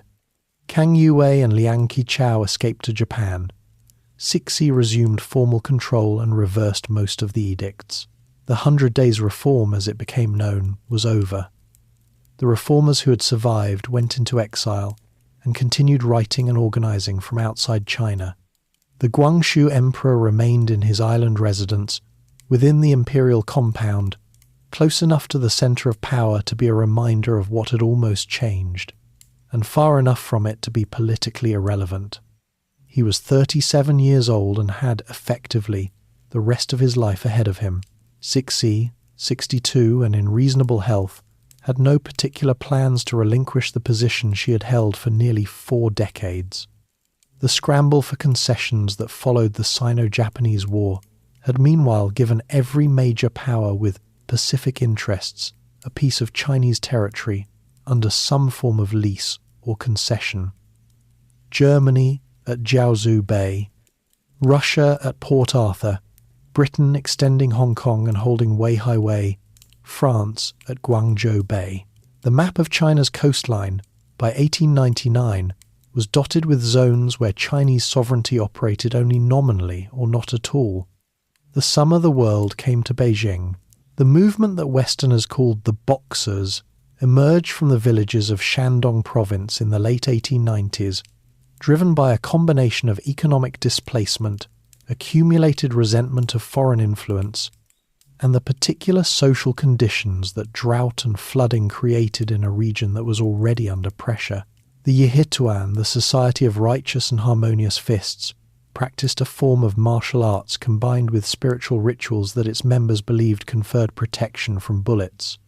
The foreign missionaries who had moved into the Chinese interior under the protections of the unequal treaties, and the Chinese Christians who converted under their influence, were the movement's primary targets. In a period when every major foreign power seemed to be carving pieces from China's territory or sovereignty, the visible presence of foreign religious institutions and their local followers provided a concrete focus for a more diffuse anger. The Qing court's initial response was to attempt suppression. The Boxers were, on any conventional analysis, a destabilizing force whose activities were making the foreign powers furious and demanding. But as the movement grew through 1899 and into 1900, spreading from Shandong into Zhili province and approaching Beijing itself, the conservative faction around Cixi began reconsidering. The Boxers claimed supernatural powers. They were channeling genuine popular rage at foreign encroachment, and the Empress Dowager, at 64, had been watching the foreign powers dismantle Chinese sovereignty one concession at a time for 4 decades. In June of 1900, Cixi made the decision that would define the final decade of her life and the final decade of the dynasty. She declared war on 8 foreign powers simultaneously: Britain, France, Germany, Austria, Hungary, Italy, Japan, Russia, and the United States, and ordered Qing regular forces to support the Boxer siege of the foreign legation quarter in Beijing, where foreign diplomats and their families, along with several thousand Chinese Christian converts who had taken refuge with them, were barricaded inside a compound that the besieging forces spent 55 days attempting to reduce. Declaring war on 8 nations at once required a particular confidence in the Boxers' claimed immunity to bullets, which turned out to be one of those assurances that performed considerably less impressively under battlefield conditions than its proponents had suggested. The siege of the legations was conducted with an ambivalence that reflected the genuine division within the Qing court. Some officials supported it fully, others were horrified and did what they could, within the constraints of their positions, to moderate it. There were periods during the 55 days when firing ceased, and food was quietly passed through to the besieged foreigners, behaviour that puzzled the diplomats inside, and was later attributed to the intervention of officials who understood what the consequences of a massacre would be. The legation compound held, the 8-nation alliance assembled a relief force at Tianjin and marched toward Beijing. The Qing military and the Boxer fighters in their path could not stop them. The force entered Beijing on the 14th of August, 1900, and the siege ended. By that point, Cixi and the Guangxu Emperor had already fled the capital, moving westward toward Xi'an in a journey that contemporary accounts described with varying degrees of sympathy and embarrassment. The Empress Dowager, who had spent 4 decades at the centre of the most elaborate court in the world, reportedly passed through villages where the imperial party had to request food and water from local farmers. The Dragon Throne, in the summer of 1900, was at the mercy of whoever had a bowl of rice to spare. The foreign forces that occupied Beijing were not gentle with the city. The legation quarter, the imperial palace grounds, and the surrounding areas were looted by soldiers from multiple national contingents, often competing with one another over access to what remained after the initial chaos. The Temple of Heaven became a military headquarters. Sections of the Forbidden City were occupied and used in ways that no foreign party had accessed before. Individual officers and soldiers helped themselves to objects from the imperial collections that had been assembled over centuries. The occupation lasted until the final settlement was negotiated and signed, which took over a year. The Boxer Protocol, concluded in September of 1901, extracted the most severe penalties China had yet paid for a military defeat. An indemnity of 450 million taels of silver, chosen, in a piece of arithmetic that was either practical or symbolic depending on one's perspective, to equal roughly 1 tael for every person in China was assessed, payable over 39 years with interest, bringing the total to nearly 1 billion taels. Foreign troops were to be stationed permanently in Beijing and along the route connecting the capital to the sea, ensuring that the powers could move reinforcements to their legations without Chinese interference. Forts along the coast were to be demolished. The civil service examinations were suspended for 5 years in regions that had supported the Boxers.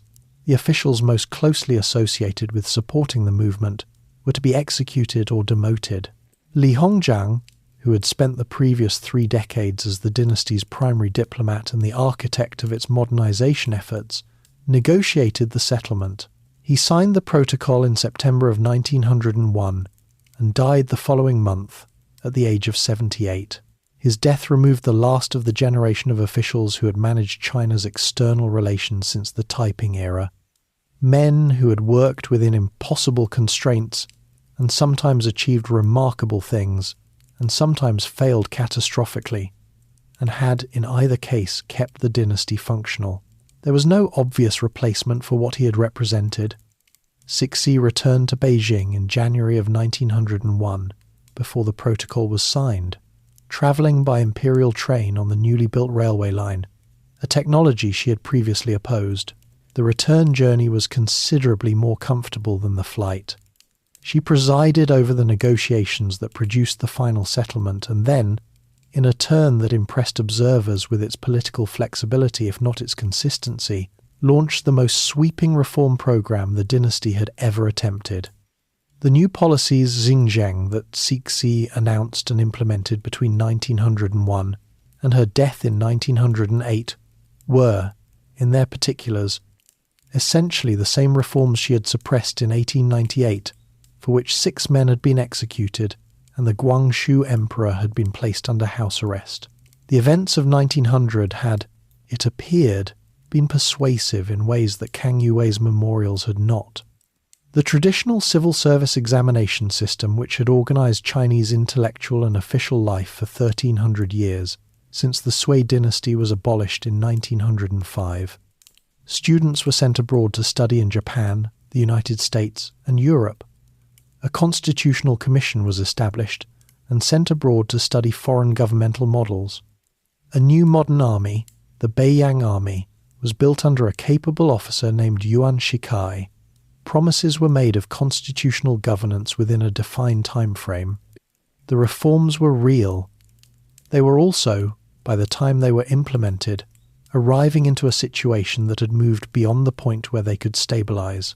The students who went abroad came back with educations that pointed toward conclusions the dynasty could not accommodate. The new army that was built was equipped and organized along modern lines, but its officer corps was developing loyalties to the institution and to China that were distinct from loyalty to the Qing specifically. The abolition of the examination system removed the primary mechanism through which educated men had connected their ambitions to the imperial framework for more than a millennium.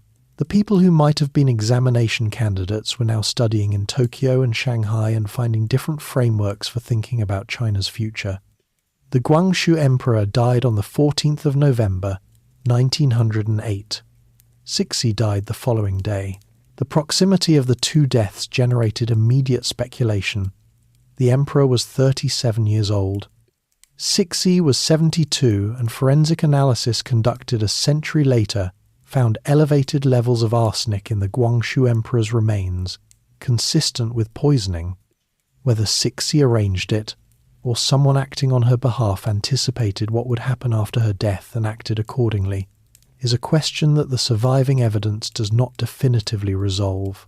The child who became the Qianlong Emperor Puyi, 3 years old, son of the regent Prince Zaifeng, inherited a dynasty that had survived the Taiping Rebellion, 2 opium wars, the Boxer catastrophe, and 4 decades of relentless foreign pressure. It had survived all of this.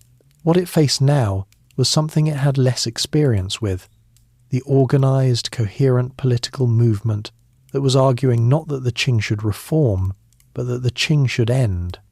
The last morning of the Dragon Throne, the regency that governed in Puyi's name after 1908, was led by Prince Zaifeng, the young emperor's father, who was 35 years old and had no particular preparation for the situation he found himself managing. The new policies that Cixi had launched were still in motion. Modern schools were opening, students were returning from abroad, constitutional committees were producing documents, and the forces these reforms were generating were moving faster than the court understood. The Beiyang army, built under Yuan Shikai to be the dynasty's modern military instrument, was a professional force with a professional officer corps. Yuan Shikai himself had been dismissed from his posts by Zaifeng in 1909, in a decision driven partly by political rivalry and partly by the regent's discomfort with how powerful Yuan had become. Yuan Shikai retired to his home in Henan province, formally out of the game, waiting. The revolutionary movement that had been organizing outside China for more than a decade was centered on a man named Sun Yat-sen, a Cantonese physician who had spent years traveling between Japan, the United States, Europe, and Southeast Asia, raising money from overseas Chinese communities and building a network of people committed to ending the Qing Dynasty and establishing a republic. His organization, the Tongmenghui, the Revolutionary Alliance, had attempted multiple uprisings that had failed, most recently an attack in April of 1911 in Guangzhou that became known as the Yellow Flower Mound Uprising and ended with the execution of 72 revolutionaries whose names were subsequently honoured as martyrs. Sun Yat-sen was abroad when the revolution that actually worked began, and he learned about it from a newspaper.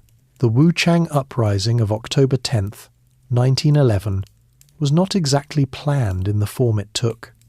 A bomb had accidentally exploded in the Russian concession at Hankou, exposing a revolutionary cell within the new army garrison at Wuchang.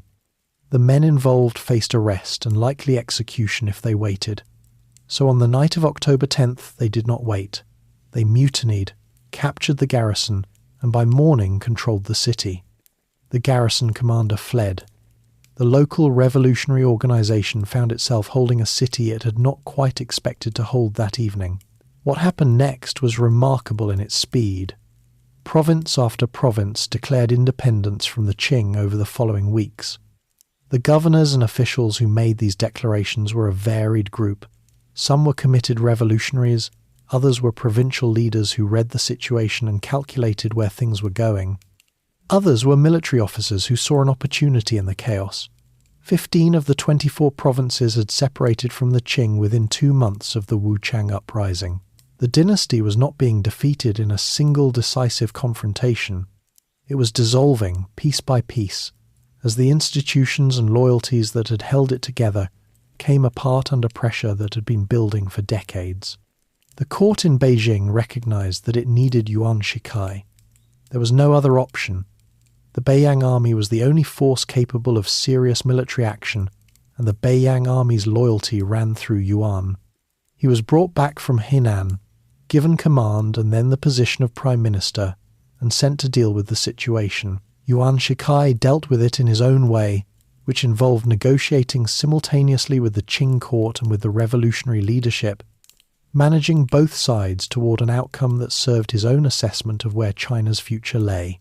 The revolutionary provinces had established a provisional government at Nanjing, and on the first day of January, 1912, Sun Yat-sen was inaugurated as its provisional president.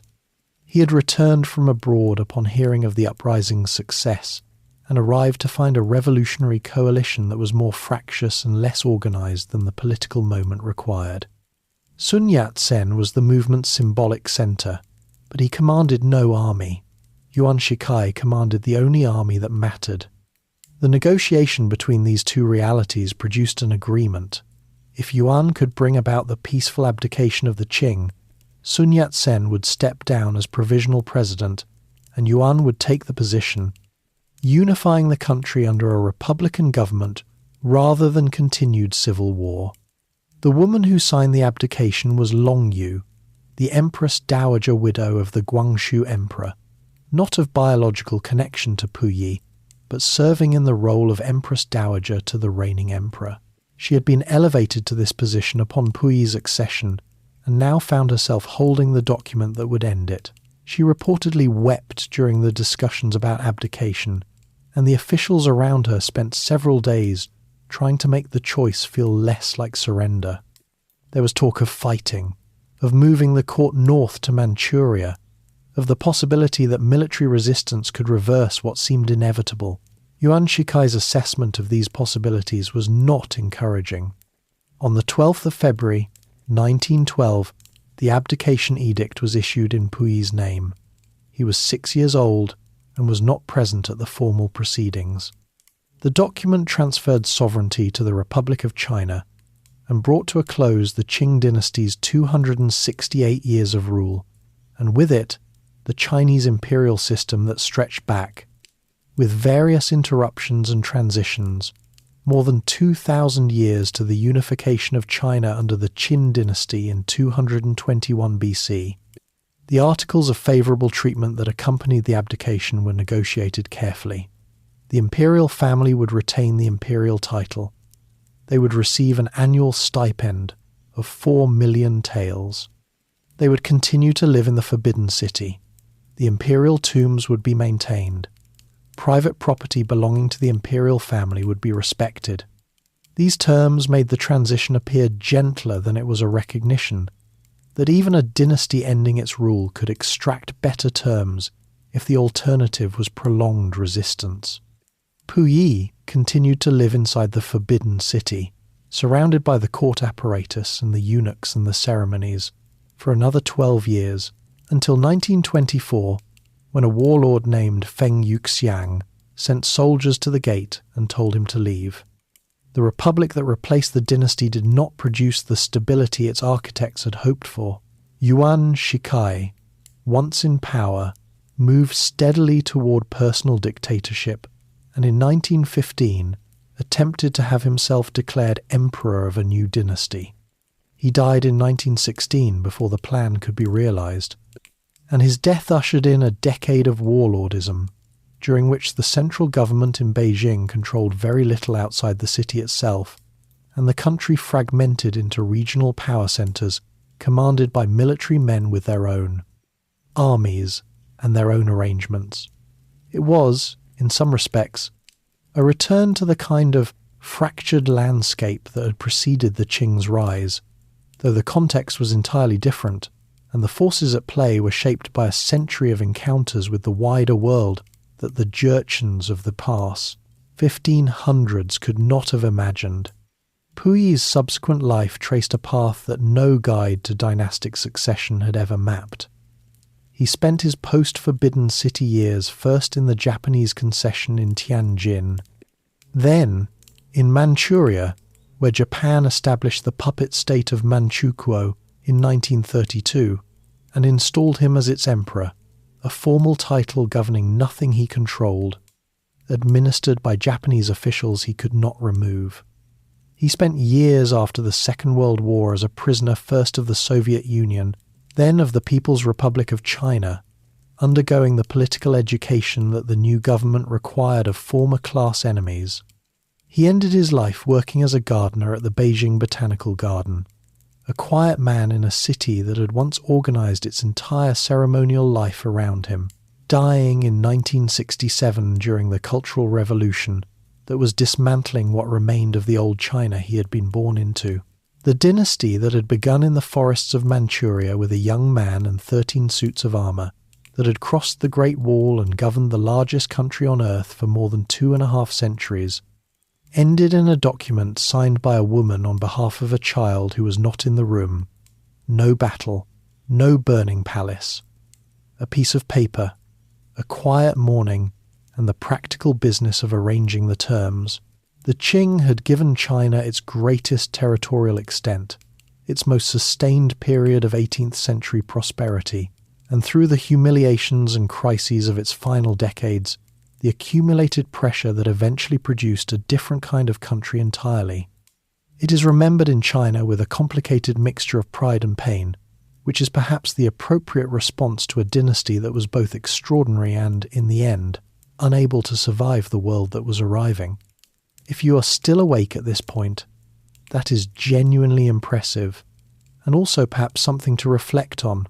There is another journey waiting for you on the screen right now, another story, another stretch of history, another quiet hour in good company. If tonight's episode found its way to you at the right moment, a like or a subscribe means a great deal, and if you have a thought to leave below in the comments, those are always welcome. For now, let your body settle into wherever you are resting. Let the names and the dynasties and the centuries drift where they like. Close your eyes. The history will keep until morning. Good night.